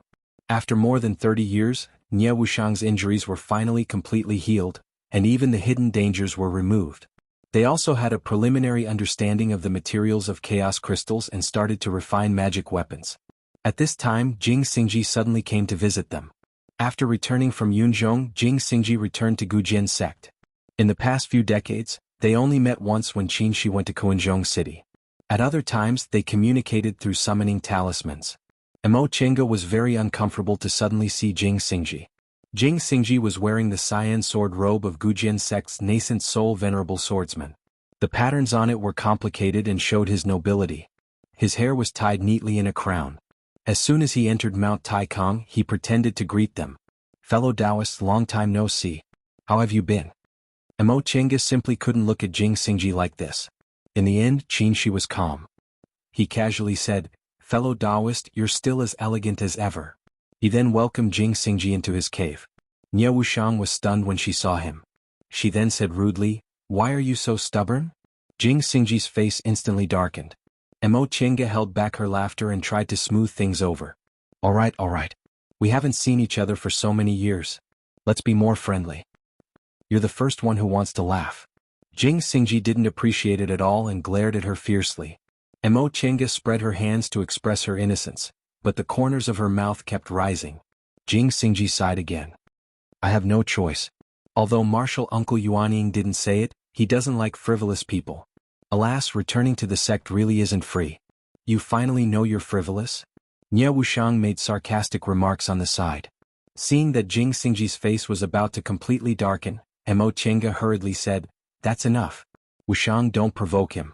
Fellow Taoist Jing, you didn't come to bicker, did you?" "Of course not." Jing Xingji said sternly, "I came because I got some definite news about the Qilin." It had been more than 30 years since they first found clues about the Qilin. During these 30 years, Jing Xingji would send some news from time to time. In the beginning, he also sent people to Yunzhong to search. However, they weren't looking for the sacrificial temple. They were looking for the traces of the Spirit Beast sect's founder. According to the ancient records of the Spirit Beast sect, the founder once traveled the world. When he passed by a place, he obtained a spiritual beast similar to the Qilin.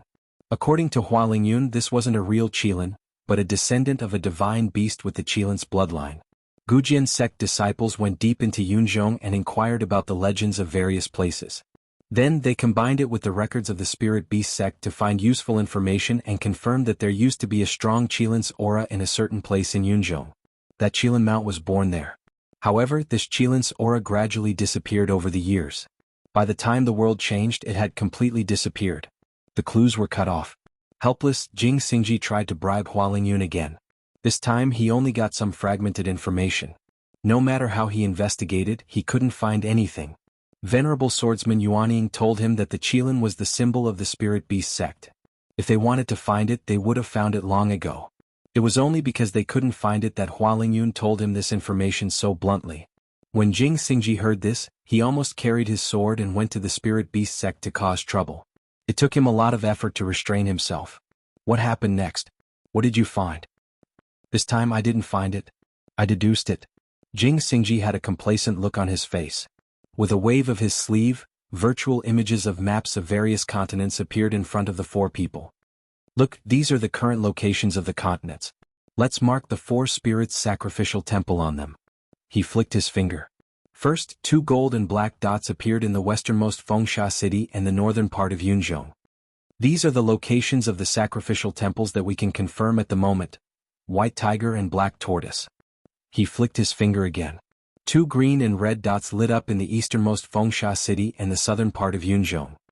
The Azure Dragon is in the Eastern Sea, and the Vermilion Bird is in the Sea of Returning Ruins, right? Everyone nodded. They didn't understand what he meant. Jing Xingji smiled mysteriously. But have you thought about it? The Eastern Sea and the Sea of Returning Ruins might not have moved with the continents. Everyone was stunned. Mo Chenga stared at the virtual map and looked at the locations of the Eastern Sea and the Sea of Returning Ruins. She suddenly stood up in astonishment. So that's how it is. Jing Xingji held his teacup and nodded complacently. That's how it is. Mo Chenga swiped her finger. The red dot in the southern part of Yunzhong moved down and stopped at the current location of Yuanzhou. The green dot in the easternmost part of the celestial pole went all the way east. The 4 dots stopped. Although they weren't symmetrical, they were clearly divided into north, south, east, and west. See. Jing Xingji said, north, south, east, and west coincide with the Azure Dragon in the east, the Vermilion Bird in the south, the White Tiger in the west, and the Black Tortoise in the north. Qin Shi's gaze moved and stopped in the middle. Since they all coincide, how could the Qilin be an exception? It's naturally in the middle. The yellow dot moved slowly and finally stopped in the middle. Xiaoyang.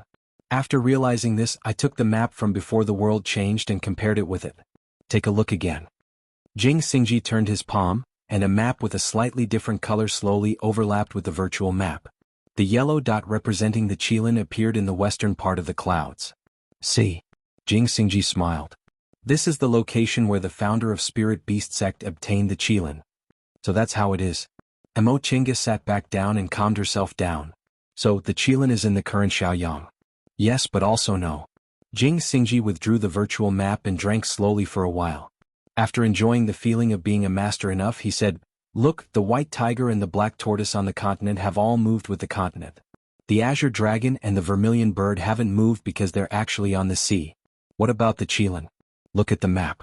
It's obviously always been on the continent. What? Nie Wuxiang thought for a while, then said, the founder of Spirit Beast Sect didn't really see the Qilin. What he saw was only the Qilin's breath. Maybe the Qilin isn't on the continent at all?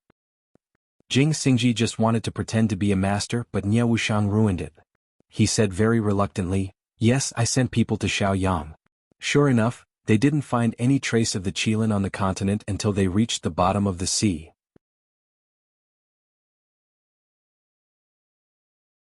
Chapter 662. Now that they'd found the Qilin sacrificial temple, it was time to leave. Both Mo Chenga and Qin Shi thought they'd figured out how to refine the Chaos Crystal, so they should refine the magic weapon first. Nie Wuxiang said she wanted to go to Langtu Mountain to find what Master Song Feng left behind. Jing Xingji didn't have much to do, so he took over the task of contacting Yang Qingji and Ling Yunhe. The 4 of them went their separate ways and agreed to go to Xiaoyang together after the matter was finished. The refining process of the Chaos Crystal wasn't smooth. Perhaps because the primal Chaos Aura was too mysterious, the Chaos Crystal shattered from time to time during the refining process, causing a huge consumption of spirit-absorbing powder. The magic weapon had just taken shape when it was used up. After a discussion, the 2 of them decided to go to Fallen God Abyss again to collect spirit-absorbing powder. They'd been there once, so they were familiar with the route this time. Fallen God Abyss was still the same. There were yellow rocks everywhere, and not even a blade of grass grew.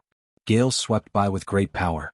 They came down from Fallen God Abyss and were still sucked into the vortex, but this time they were prepared, so they weren't affected much. Along the canyon, they slowly entered the cave where they found the spirit-absorbing powder and used spirit-quenching water to extract the powder from the bluish-gray rocks. The larger pieces were the size of a finger and looked like milky white jade, while the smaller pieces were like powder. The two of them spent several days and almost melted the entire mountain wall. Mo Chenga suddenly stopped. "Come and see." Upon hearing this, Qin turned around to look. There was a trace of metal in the depths of the mountain wall, but he couldn't tell what kind of metal it was. "What's this?" Qin touched it. "Let's see." Mo Chenga entered the virtual sky world, took out a large bucket of spirit-quenching water, and poured it on the stone wall without hesitation. Under the effect of the spirit-quenching water, all the spirit-absorbing powder was collected into their bags.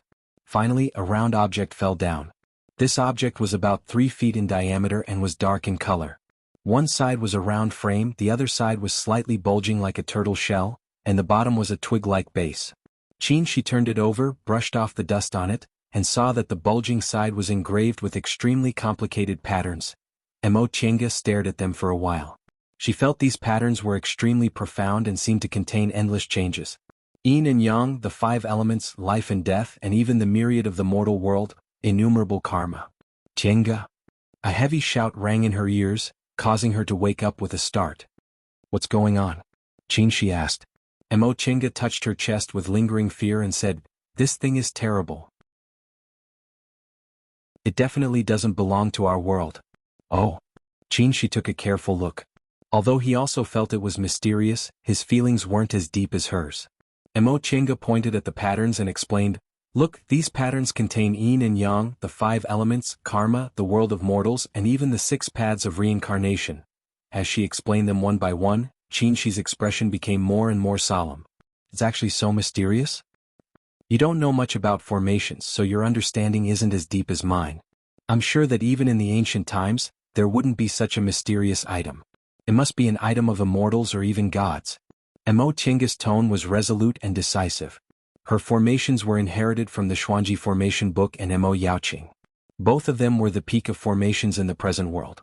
There were also many books from the distant past era and even the virtual sky world.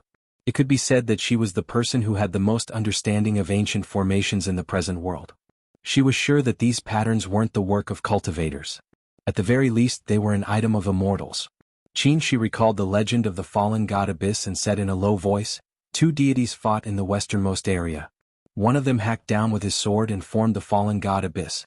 I'm afraid the deities in the westernmost legend weren't cultivators but real immortals. As long as humans don't go extinct, the things that happened in the past will be passed down to the world through all kinds of legends." Mo Chenga stared at the things on the ground for a long time and said, "Look, doesn't this look like a mirror?" Qin nodded and suddenly smiled. "It's just a bit too big. This is clearly a hand mirror. How big would a person have to be to use such a mirror?" Mo Chenga smiled. "Since it's a magic weapon, it can naturally be as big as one wants. This mirror must have been damaged during the fight, so it maintained its size during the fight." Qin naturally knew this, but he was just joking. After joking, he muttered, "It seems that the fallen god Abyss is really the battlefield of 2 immortals. The so-called spirit-sucking powder is actually the material of this magic weapon." "Yes. No wonder we couldn't find spirit-sucking powder even after searching through ancient books and records. It turns out it's from an immortal's magic weapon." As she spoke, Mo Chenga's imagination ran wild.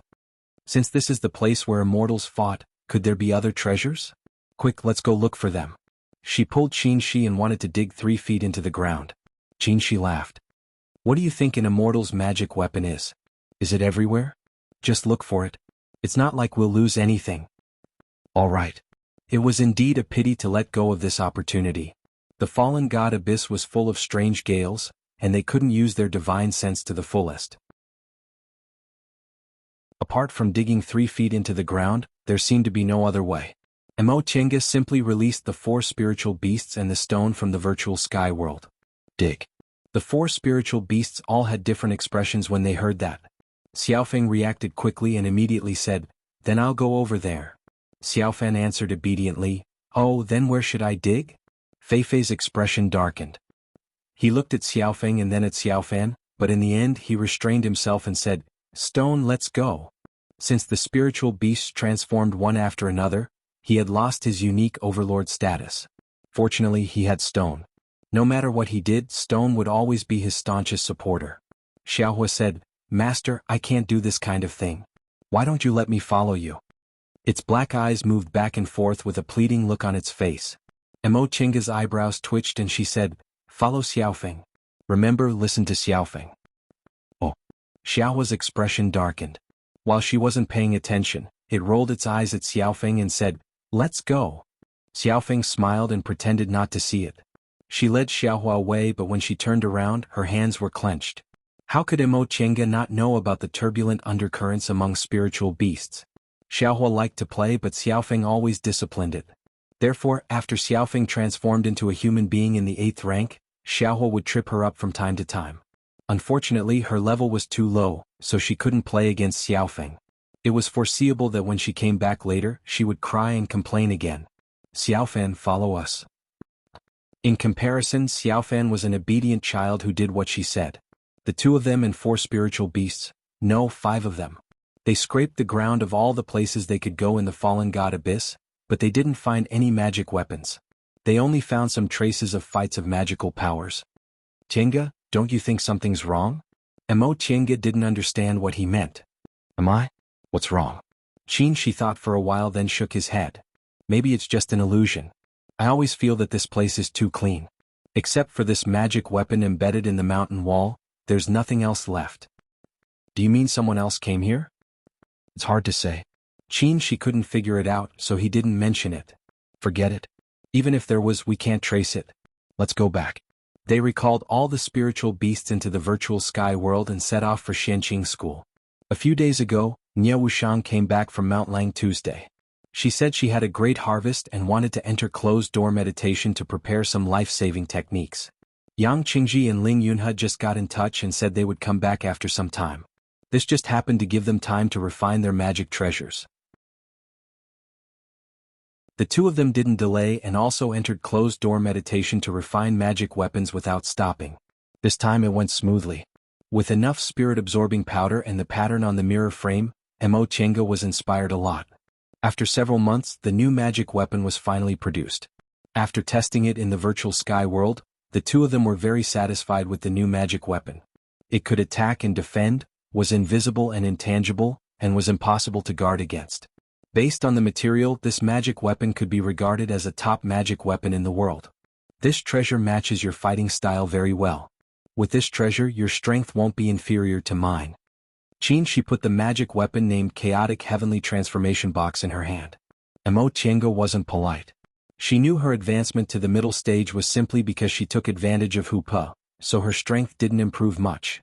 In terms of cultivation level, she was now in the same realm as Qin Shi, but in a fight of magical powers she was inferior to him. Moreover, Qin Shi had always been focused. For him, the vermilion bird bow was enough. More magic weapons would only distract him. When they came out of closed-door meditation, Gujin sect sent news that Yang Qingji and Ling Yunhe had arrived. Mo Chinga and Qin Shi immediately went to Lord Daoist Jinyang's Immortal's Cave to inform him. They had mentioned this before, so Lord Daoist Jinyang already knew about it. He said, "Shoujing Qingwei, when you went to Yunzhong, the sect couldn't spare any manpower. Now that the situation is good, I want Lingxi to go with you. Are you willing?" "Of course," Qin Shi said. "Our trip isn't treasure hunting. The more manpower, the better." Lord Daoist Jinyang nodded. "In fact, I'm a bit worried about the 3 of you going, but Xianyin and Miaoyi have been busy with the sect for decades and are now in closed-door meditation, so I can't disturb them. Lingxi is on the verge of a breakthrough. It'll be good for him to go with you." Qin Shi bowed. "Yes, we'll definitely work together with junior martial brother Lingxi and watch out for each other." Lord Daoist Jinyang smiled gently. "In the tens of thousands of years since our sect was established, our Xianqing school may not be the strongest, but we've always been the most harmonious. This is the foundation of our sect, so I believe you'll all return safely." After encouraging them, Lord Daoist Jinyang said, "Junior martial brothers Jing and Huayan brought back some things from Kuanzhong City. In addition, I also have something for you." He then gave them a Chenkuan bag. Qin Shi took it, looked at it, and said in surprise, "Senior martial brother Jinyang, this? Take it with ease." Lord Daoist Jinyang looked at them with a smile. "You're the hope of the new generation of Xianqing School. You've sacrificed so much for the future of the sect, so it's worth it." "Yes." Out of thousands of words, he finally said, "We'll all return safely."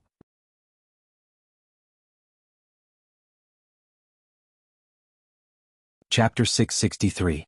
Several days later, Mo Chenga, Qin Shi Nye Wushang, and Lord Daoist Lingxi left Mount Taikang and went to Gujin sect. 4 nascent soul cultivators came to visit at the same time, which shocked the Gujin sect disciple so much that his eyes almost fell out.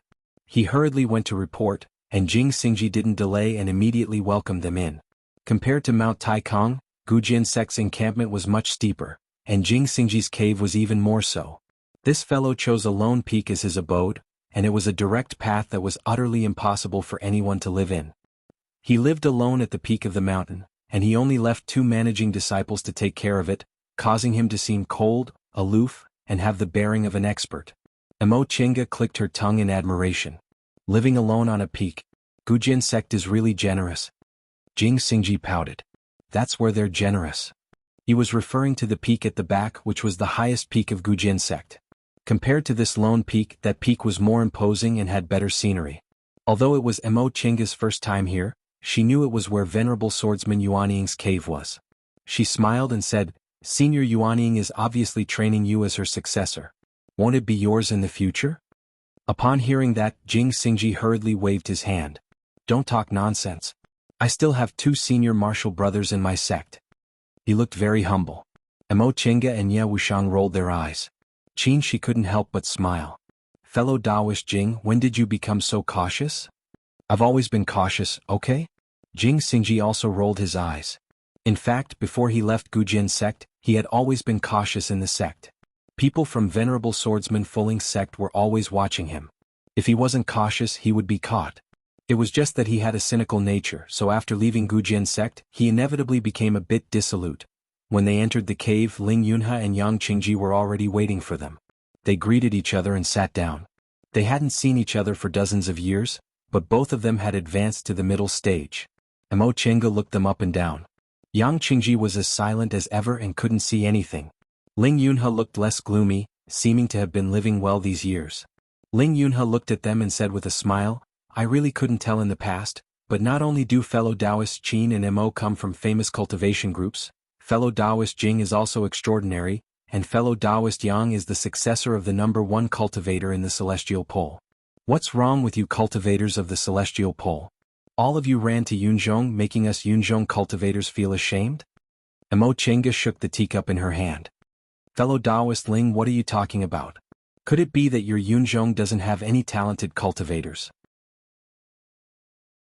Even the 2 of you are not older than us when you formed your nascent soul. Among the 7 people present, Qin Shi, Jing Xingji, and Lord Daoist Lingxi were slightly older, Ling Yunhe and Ye Wushang were in the middle, and Yang Qingji and Mo Chenga were the youngest. 4 nascent soul cultivators, being over 100 years old wasn't even worth mentioning. Among them, Qin Shi, who advanced to the nascent soul realm the earliest, was only 100 years old. Now, just like them, he was in the middle stage of the nascent soul realm. What are you talking about? You're the youngest among us to form our nascent soul. Are you trying to provoke us? Ling Yunhe said half-jokingly. Mo Chenga smiled and waved her hand to beg for mercy. Okay, I said something wrong, okay? After chatting for a while, Jing Xingji got to the point. Fellow Taoists, it wasn't convenient to communicate before, so I didn't tell you about the Qilin sacrificial temple in detail. Now that everyone is here, I'll tell you about the location and situation of the sacrificial temple. He took out several jade slips, 1 for each person, and gave them to them. This is a map. We'll have a long way to go and there'll be many dangers. If we get separated, we'll go there by ourselves. We won't waste our time waiting for anyone, so we have to be careful. No one had any objections. They all knew the current situation of Shaoyang. Yunzhong moved northward. Shaoyang was surrounded by a vast sea, and the north was connected to the former South Sea of the Celestial Pole, which was extremely dangerous. Jing Xingji found out that the Qilin sacrificial temple was in Shaoyang, but the location was a bit off. As for where it was, they had to search carefully. If it went missing on the sea, how could other people find it?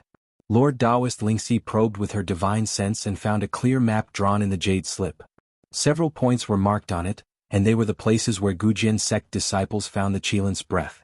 The experiences and deductions of many disciples were recorded densely on the side, and it was extremely detailed.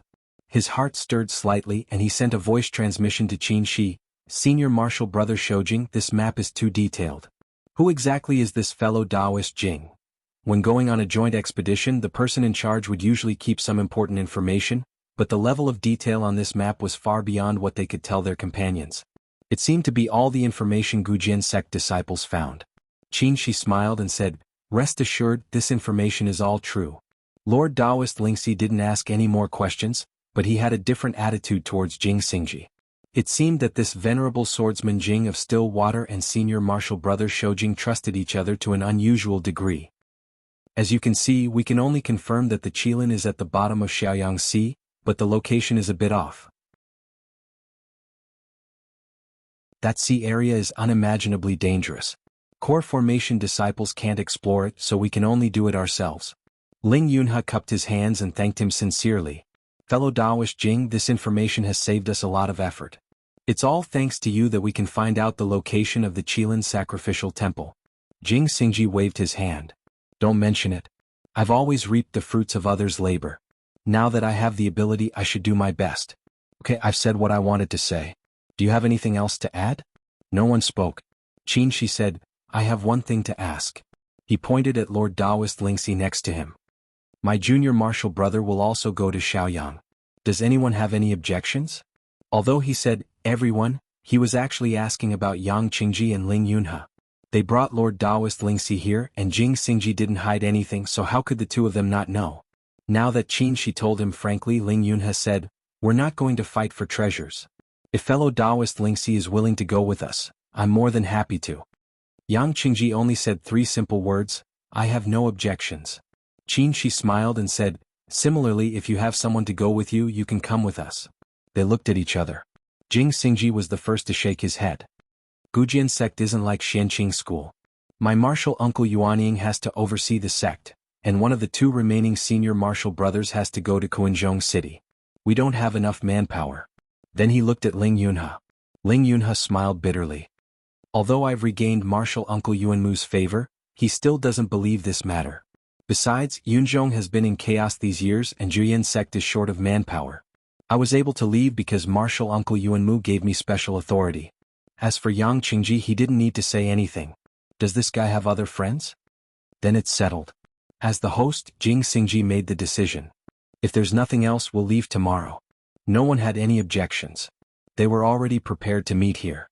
The next day before leaving, Jing Xingji went to bid farewell to venerable swordsman Yuanying, and Mo Qiange and the others also greeted him. Venerable swordsman Yuanying didn't say much. It was impossible for Jing Xingji to hide this from him.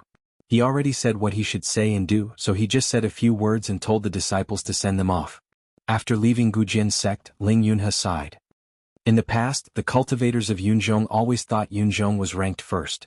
The outer seas, whether it was Yuanzhou, Xiaoyang, or the celestial pole across the ocean, they couldn't compare to Yunzhong. Now that I think about it, they were really ignorant and arrogant. The celestial pole has geniuses like you and a senior like venerable swordsman Yuanying. Even if they don't have enough people, they're not worse than Yunzhong? Mo Qiange joked. Fellow Taoist Ling, when you went to Xianqing school, why didn't you sigh like this? Is Xianqing school not as good as Gujin sect? Ling Yunhe shook his head with a smile.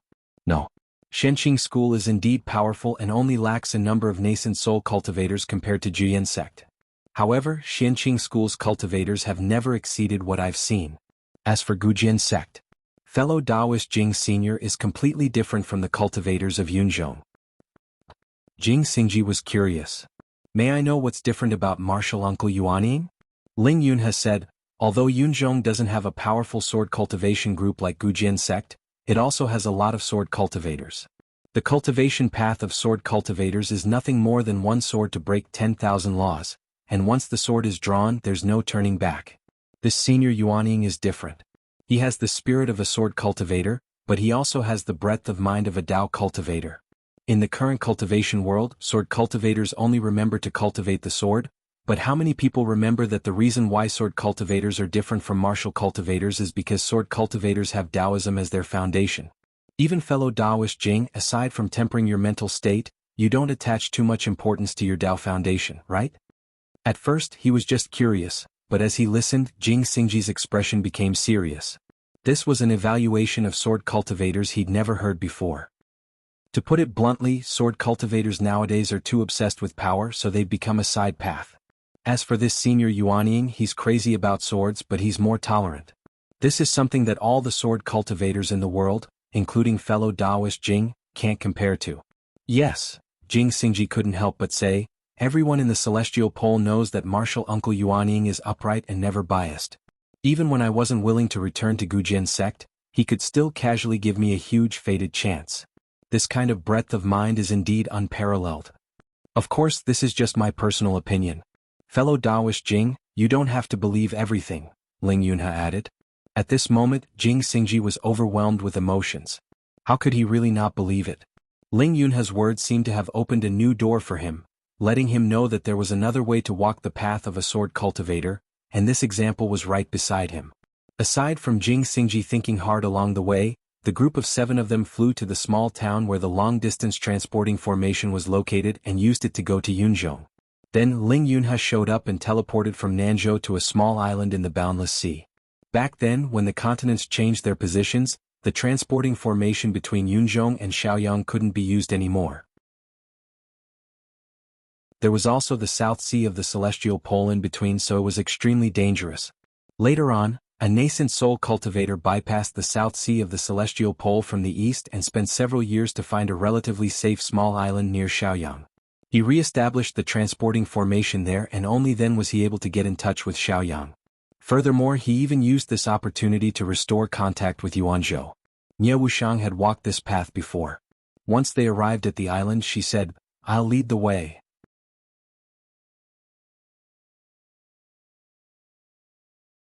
Chapter 664.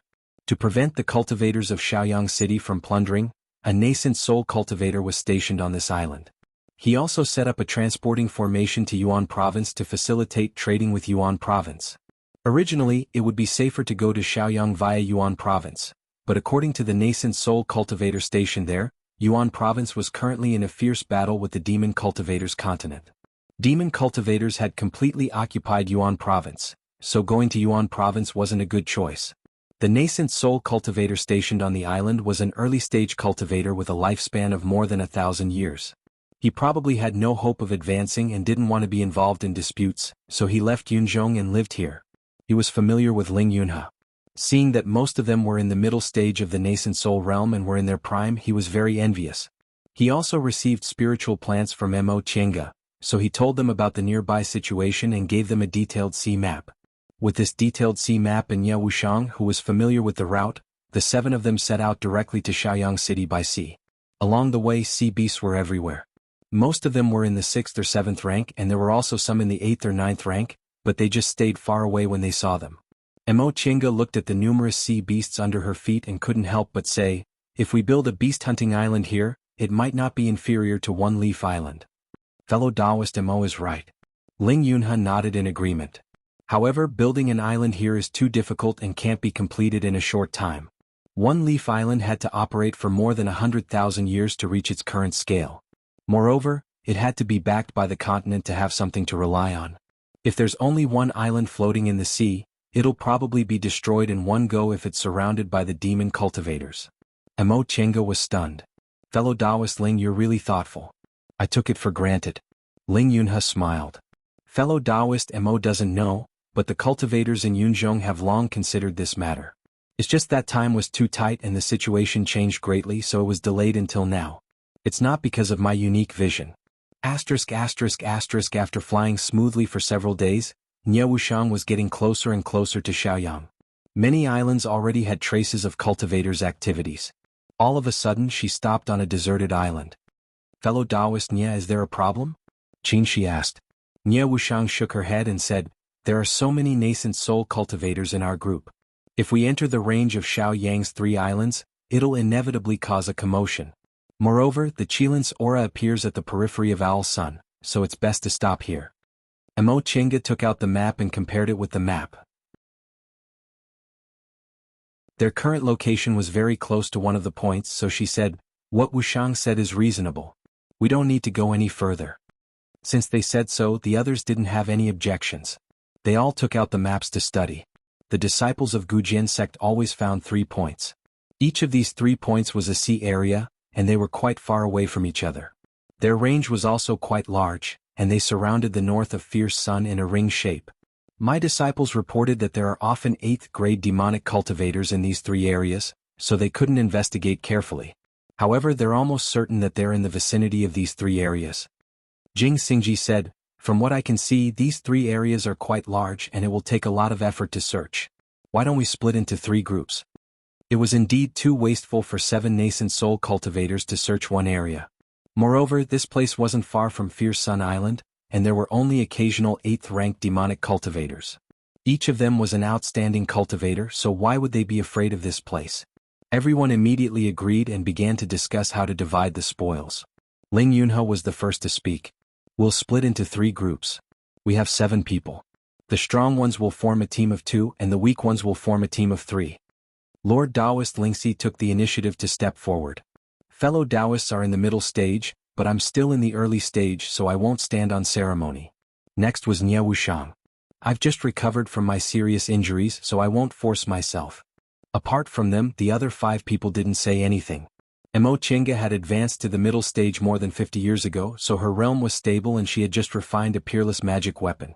Jing Xingji had Wanderer Ziwei's inheritance and the White Tiger's Pearl, so he was a bit stronger than Mo Qingge. Ling Yunhe had the Black Tortoise's inheritance and the Soul Restraining Pearl. Yang Qingji had the Heavenly Devil Tower, the most powerful of the 5 holy objects in Yunzhong. It really wasn't easy to tell which one of them was the weakest. Qin Shi thought for a while, then said, "Qingge, you're the one fellow Taoist Nye trusts the most. Why don't you go with junior martial brother Lingxi and fellow Taoist Nye?" Mo Qingge nodded in agreement. Apart from the 2 of them, Lord Taoist Lingxi wasn't familiar with the others. If Qin Shi went with them, he wasn't familiar with Nie Wuxiang, so she was the best candidate. Qin Shi turned to the other 3 people and asked with a smile, "Which fellow Taoist wants to go with me?" Under normal circumstances, it would naturally be Jing Xingji since the 2 of them were old partners. However, for the sake of average strength, he still asked. Before Jing Xingji could speak, Ling Yunhe smiled and said, "I'd like to go with fellow Taoist." Qin Shi wasn't surprised and nodded. "If there's no problem, then let's do it." Jing Xingji and Yang Qingji looked at each other and raised their eyebrows. "It doesn't matter." After dividing into groups, the 3 groups each chose their own targets. Mo Qingge's group was naturally taken care of and was assigned to the closest one. "Senior martial brother, wait." Before she left, Mo Qingge called out to Little Feng from her spiritual beast bracelet. "Little Feng will go with you, okay?" Qin Shi nodded and said softly, "Junior martial brother Lingxi's cultivation level is a bit weak, and fellow Taoist Nye has just recovered from her serious injuries. Your spiritual beasts are 8th rank, so it'll be safer if they go with you." "Alright, I understand." After saying a few simple words, they called each other and flew away. Qingge, Nie Wuxiang called out while flying. "What's wrong?" Mo Qingge asked when she saw the doubt on her face. "There's something I've been thinking about for several days." She frowned and said, "The way Jing Xingji found the Qilin sacrificial temple was based on the location of the other 4 sacrificial temples, and this location was after the world changed. Why is it like this? Haven't these sacrificial temples been established for 1,000,000 years? Was today's world destined to become like this 1,000,000 years ago?" "We've thought about this," Mo Qingge said slowly. "The reason why the world changed is related to our experiences in the Sea of Returning Ruins. You know this?" Nie Wuxiang nodded. Mo Qingge went on to say, "What did we trigger in the Sea of Returning Ruins to cause the world to change? The opening of the Immortal Palace in the Sea of Returning Ruins was full of all kinds of coincidences. As long as one condition wasn't met, it was very likely that it would never appear in the world again. To be honest, I don't think this result was foreseeable, so I think the world becoming like this today was just an accident. Moreover, how could the people or the gods from millions of years ago build a temple according to the result of the world becoming like this one day?" Nie Wuxiang thought for a while and said, "You mean, this world might have been like this from the beginning?" Mo Qingge nodded gently. "We speculate that this world was originally like this, but for some reason, it changed into its previous state. For example, several destructive catastrophes." Nie Wuxiang thought silently for a long time and said softly, "It's said that everything in the world has karma. The world has changed back to its original state, and we only hope it's peaceful in the distant past era." Mo Qingge didn't say anything. She also hoped that would be the case. She hoped they could smoothly find the Qilin sacrificial temple, find the truth of the big secret that Amber called, find the true face of that gambling house, and obtain the chips to win. Junior Marshal Sister Qingwei, this is the place, right? Lord Daoist Lingxi's voice came into her ears. Mo Chenga turned around and compared it with the map. It should be. This place was a relatively calm sea area, not far from the 3 islands of Shaoyang, so there weren't many sea beasts. Just now they sensed an 8th-rank beast cultivator nearby, but when it discovered them, it also fled far away. Speaking of which, cultivators of Shaoyang were really strange existences. Whether it was Yunzhong, the Celestial Pole, or Yuan Province, if cultivators from the 3 continents lived in a place like Shaoyang, they would definitely do their best to catch beasts for their cultivation. But cultivators of Shaoyang didn't. They seemed to be accustomed to plundering for a living, and they would rather go to Yuan Province to rob than to catch beasts in the sea. As a result, the environment around the 3 islands of Shaoyang was still the same as before, and the number of sea beasts didn't decrease at all. Mo Chenga pressed her spiritual beast bracelet, releasing her 3 spiritual beasts and Stone, who was inseparable from Feifei. This wasn't her first time seeing this, but Nie Wuxiang still felt it was very spectacular. She clicked her tongue and praised, "Look at your posture. You're already very impressive even without fighting. Even cultivators of spiritual beast sect don't have so many 8th-rank spiritual beasts, right?" The cultivation technique cultivated by cultivators of spiritual beast sect was very special. Their natal spiritual beasts were always at the same cultivation level as their cultivators. When their cultivation level reached a high level, they could fight 2 against 1, which was quite advantageous. However, there was only one natal spiritual beast, and it was also very difficult to raise other spiritual beasts to the 8th rank or above.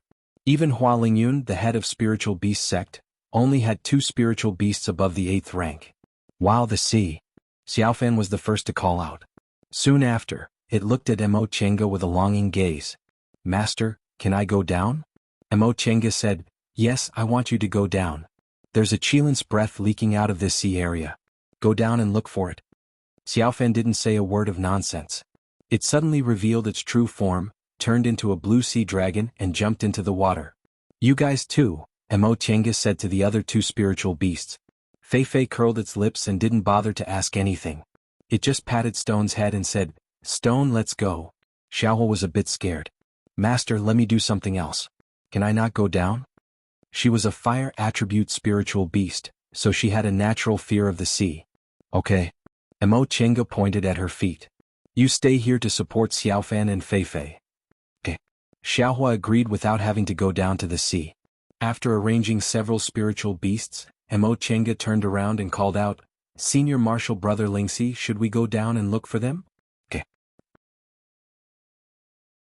Lord Daoist Lingxi stretched out his finger and flicked it. A verdant lotus leaf appeared in front of him.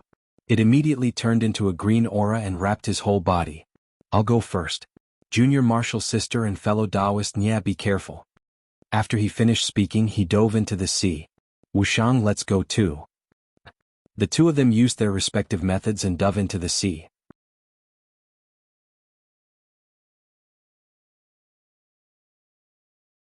Chapter 665. He sank about 1,000 feet into the sea, and indeed he could feel the weak aura of a Qilin. Mo Chenga stopped, closed her eyes and put her palms together, silently operating her cultivation technique. Spiritual energy flowed out of his dantian, followed by the Qilin's breath. When the Qilin's breath filled his entire body, the aura of his kind around him became clearer. Mo Chenga opened her eyes and swam slowly along with the Qilin's breath. The Qilin's aura here was very strange. It was thin and indistinct, almost impossible to find. Even if she had the Qilin's aura, she couldn't sense where it came from. How could this be? Now that the Qilin's breath in her pursuit had stopped, Mo Chenga stopped and once again stimulated the Qilin's breath inside her body. But this time it didn't last long before it disappeared. After thinking for a while, he still couldn't come up with a solution, so he decided to give up for the time being and swam upstream. Crash! Mo Chenga's head popped out of the water. With a flick of her sleeve, she shook off some water droplets, only to discover that Nie Wuxiang had already come up and was sitting cross-legged on the surface of the sea. "You're up here too?" She raised her eyebrows. "This is strange. I need to think about it." Nie Wuxiang also didn't disturb her. The 2 of them just sat cross-legged, facing each other in silence. After a while, there was another splash and Dao Lord Lingxi's head popped out of the water. "The 2 of you came this morning?" Dao Lord Lingxi flung the water droplets away and sat cross-legged a little further away. I found the Qilin's aura, but it's just too odd. I can't touch it or grab it. You're right, senior brother Lingxi. I also have Qilин's breath in my body, but I can't sense it. Could it be that this Qilин's breath is only here and the Qilin sacrificial temple isn't here? If it's not here, then where? Nie Wuxiang said, the azure dragon from the east, the vermilion bird from the south, the white tiger from the west and the black tortoise from the north, all of them are in their respective positions, so Qilin should be in the center. Moreover, if the Qilin temple isn't here, then how do you explain the Qilin's aura here? Yes. Why did it turn out like this? Amo Chenga muttered to herself. Perhaps, it's because the entrance to the Qilin sacrificial temple has been concealed? Dao Lord Lingxi suddenly said. Amo Chenga and Ye Wuxiang looked up at the same time. What's wrong? Seeing their expressions, Dao Lord Lingxi thought that she had said something wrong. No. Amo Chenga smiled. Senior Marshal Brother Lingxi is absolutely right. We can't find it because it's covered up. This Qilin aura was leaked out earlier. If that's the case, are we still going to keep looking? Nie Wuxiang asked. Let's contact them first. Amo Chenga took some time to think, then said, let's see how they're doing and whether they're also in the same situation. Just as he took out the voice-transmitting talisman, Lil Fan popped its head out and shouted, Master, there are sea beasts, a lot of sea beasts. What? The three of them were stunned. Yifan quickly swam over, followed by Xiaohua and Feifei. He said, the flow of the sea isn't right, there are many sea beasts coming this way. A lot? Amo Chenga was confused. She asked, where did they come from? What are you doing here? South from the south. Yifan nudged her anxiously. Let's go to the shore. There are thousands, no tens of thousands of them, 10,000 sea beasts? Amo Chenga's face was a bit pale. If tens of thousands of sea beasts swarmed her, even if there weren't any 8th-ranked demonic beast cultivators, it would still be hard for her to deal with them. Besides, this was simply impossible since there were 8th-ranked demonic beasts in the vicinity. Let's go. Feifei shouted from behind, maybe they're sea beasts that came out to look for food, or maybe the demonic beasts on the demonic cultivator continent were driven away by demonic beasts. We can't stay in the water. Let's go. Lord Taoist Lingxi immediately stood up. Let's hide on the shore and find a chance to meet up. And? Amo Chenga didn't hesitate. She activated the sound-transmitting talisman, then quickly summoned several spirit beasts, put them into the spiritual beast bracelet, and shot towards the nearest island. The other two teams obviously found out earlier than her. When she sent out the sound-transmitting talisman, they received Qin Shi's and Jing Xingji's voice messages one after another. Their messages were concise and comprehensive, expressing the same meaning: there are many sea beasts in the south. Hide quickly. When they set foot on the island, their divine senses had already found traces of many sea beasts. The three of them didn't say anything and found a cave. Amo Chenga quickly took out a formation and laid it, concealing her breath and hiding inside. These sea beasts were getting closer and closer, and the buzzing sound lingered in their ears. Amo Chenga silently calculated with her divine sense. Xiaofan was right. There were at least tens of thousands of them. The lowest ones were in the 3rd or 4th rank, while the higher ones were in the 8th rank, 9th rank, and 10th rank. Where did they come from? Did they gather together to hunt for food? That shouldn't be possible, right? Or maybe they came from the demon cultivator continent? It was as if thousands of soldiers and horses were trampling over their heads. The ground was shaking and the waves were rolling. The three of them were not low-level cultivators with shallow experience, but this kind of movement still caused their faces to turn pale. The sea beasts rushed past them like a tide and didn't seem to pay much attention to them. The three of them relaxed a little, but in the next moment an 8th-rank beast cultivator stopped above them, followed by 2 9th-rank beast cultivators. They held their breaths, feeling like a huge rock was hanging on their chests. Suddenly, they sensed that one of the beast cultivators made a move. The three of them didn't even have time to say anything and quickly flashed out of the cave. Boom! With a loud noise, the cave they were hiding in was smashed to pieces. As soon as they came out of the cave, they saw a dense mass of flying sea beasts above them. Amo Chenga's heart sank. She pressed the spiritual beast bracelet and released all the spirit beasts. We can't hide anymore. Let's get to work. So many? Xiaohua exclaimed in surprise, feeling very guilty. Ever since she was a child, she had very few opportunities to fight. Amo Chenga waved the heaven and earth fan, and a bolt of lightning smashed the 6th or 7th ranked demonic beasts near her. She said in a deep voice, "There's nothing we can do even if there are so many of them." Since we can't hide, we can only fight our way out. She raised her head and looked at the more and more beast cultivators gathering not far away. Almost all of these beast cultivators were in their original forms, and their eyes were full of hostility. Mo Chinga quietly released the puppets. She winked at the other two people and quickly rushed forward. It was definitely not a good idea to let the beast cultivators have time to gather. The faster they rushed out of the encirclement, the better. As long as they met with the other two groups, their chances of survival would be greatly increased. Seeing them rushing over, these beast cultivators were even more disgusted, but some were excited. They slightly changed their formation and assumed a fighting posture. They were actually beast cultivators who knew how to fight in groups. Nye Wuxiang's devil cloud was the first to be ready. She still had the habit of being a martial cultivator. She threw a heavy punch, and the devil cloud quickly attacked the beast cultivators. At the same time, Lord Daoist Lingxi waved her hand. Countless green flashed in the air and spread into a big green net.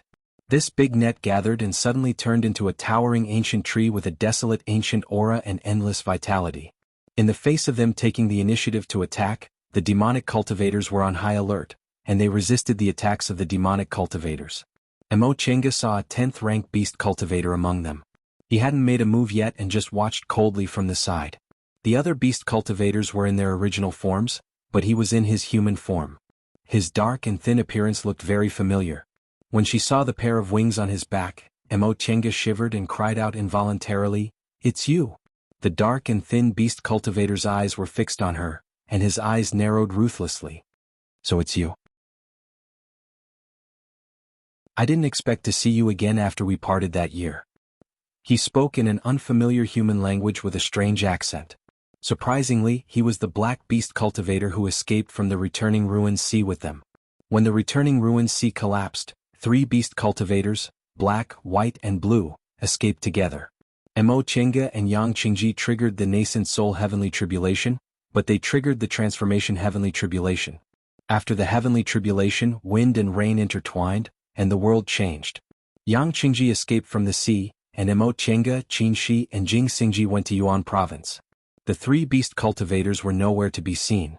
It turned out they had become the leaders of the beast cultivators in the sea. Nye Wuxiang and Lord Daoist Lingxi looked at them in surprise. Nye Wuxiang said, "Chinga, how do you know this beast cultivator?" Mo Chinga waved her hand indicating that they would talk later. She raised her voice and said, "So it's fellow Daoist Old Black. Fellow Daoist escaped after we parted in the returning ruined sea. Congratulations." The dark and thin beast cultivator laughed and said, "I have to thank you. If it weren't for you, we would have been trapped in the ice palace for the rest of our lives. How could we have left? How could we have the glory we have today? I wouldn't dare. It was just a coincidence." Mo Chinga paused for a moment, then raised her voice and asked, "Fellow Daoist Old Black, may I ask why you're doing this?" The dark and thin beast cultivator looked at her and said indifferently, "I'm afraid it's not convenient for you to know." His refusal was stiff and his eyes were ruthless, as if he wanted to attack her at any time. Mo Chinga didn't want to fight him right away. With so many beast cultivators, wouldn't she die of exhaustion? "You're right. It's useless for us to know about beast cultivators." The dark and thin beast cultivator narrowed his eyes. "This is the territory of beast cultivators. Why did you come here?" Mo Chinga paused for a moment, then said, "Fellow Daoist, you're wrong. The sea is the habitat of sea beasts like you, but there are also humans living on the island. How could it be the territory of beast cultivators?" The dark and thin beast cultivator said in a bad tone, "Didn't you humans come to the sea to hunt beasts? You have a glib tongue, but you still can't change this fact." Mo Chinga also snorted coldly. "Since when were you beast cultivators friendly to humans? Didn't you order low-level demonic beasts from time to time and use them, who haven't developed spiritual wisdom, to rob humans of their medicinal pills and magic weapons to pave the way for you to take human form? You beast cultivators weren't good at bickering." Mo Chinga's words rendered the dark and thin beast cultivator speechless. He wanted to say he took human form in the immortal palace in the returning ruined sea, but if he said that, it would seem like he admitted what she said. Just as Mo Chinga was about to say something to ease the situation and coexist with the beast cultivator, an earth-shattering strike suddenly came from the distance. The other 4 people had already fought with the beast cultivator. Old Black turned his head to look and instantly became furious. He shouted, "Kill them." "Yes." The beast cultivators around him responded in unison. They rubbed their fists and were about to pounce on Old Black. Mo Chenga groaned inwardly, but she had no choice but to shout, "Go!" You're tuning in to the Han Li's Wuxia Adventures YouTube channel. We're so grateful for your support, and don't forget to subscribe to join us on this incredible journey through captivating stories. Your generosity through donations truly makes a world of difference, as it's the primary source of revenue that allows me to expand and enhance this channel for you. Thank you from the bottom of my heart for being a part of this adventure.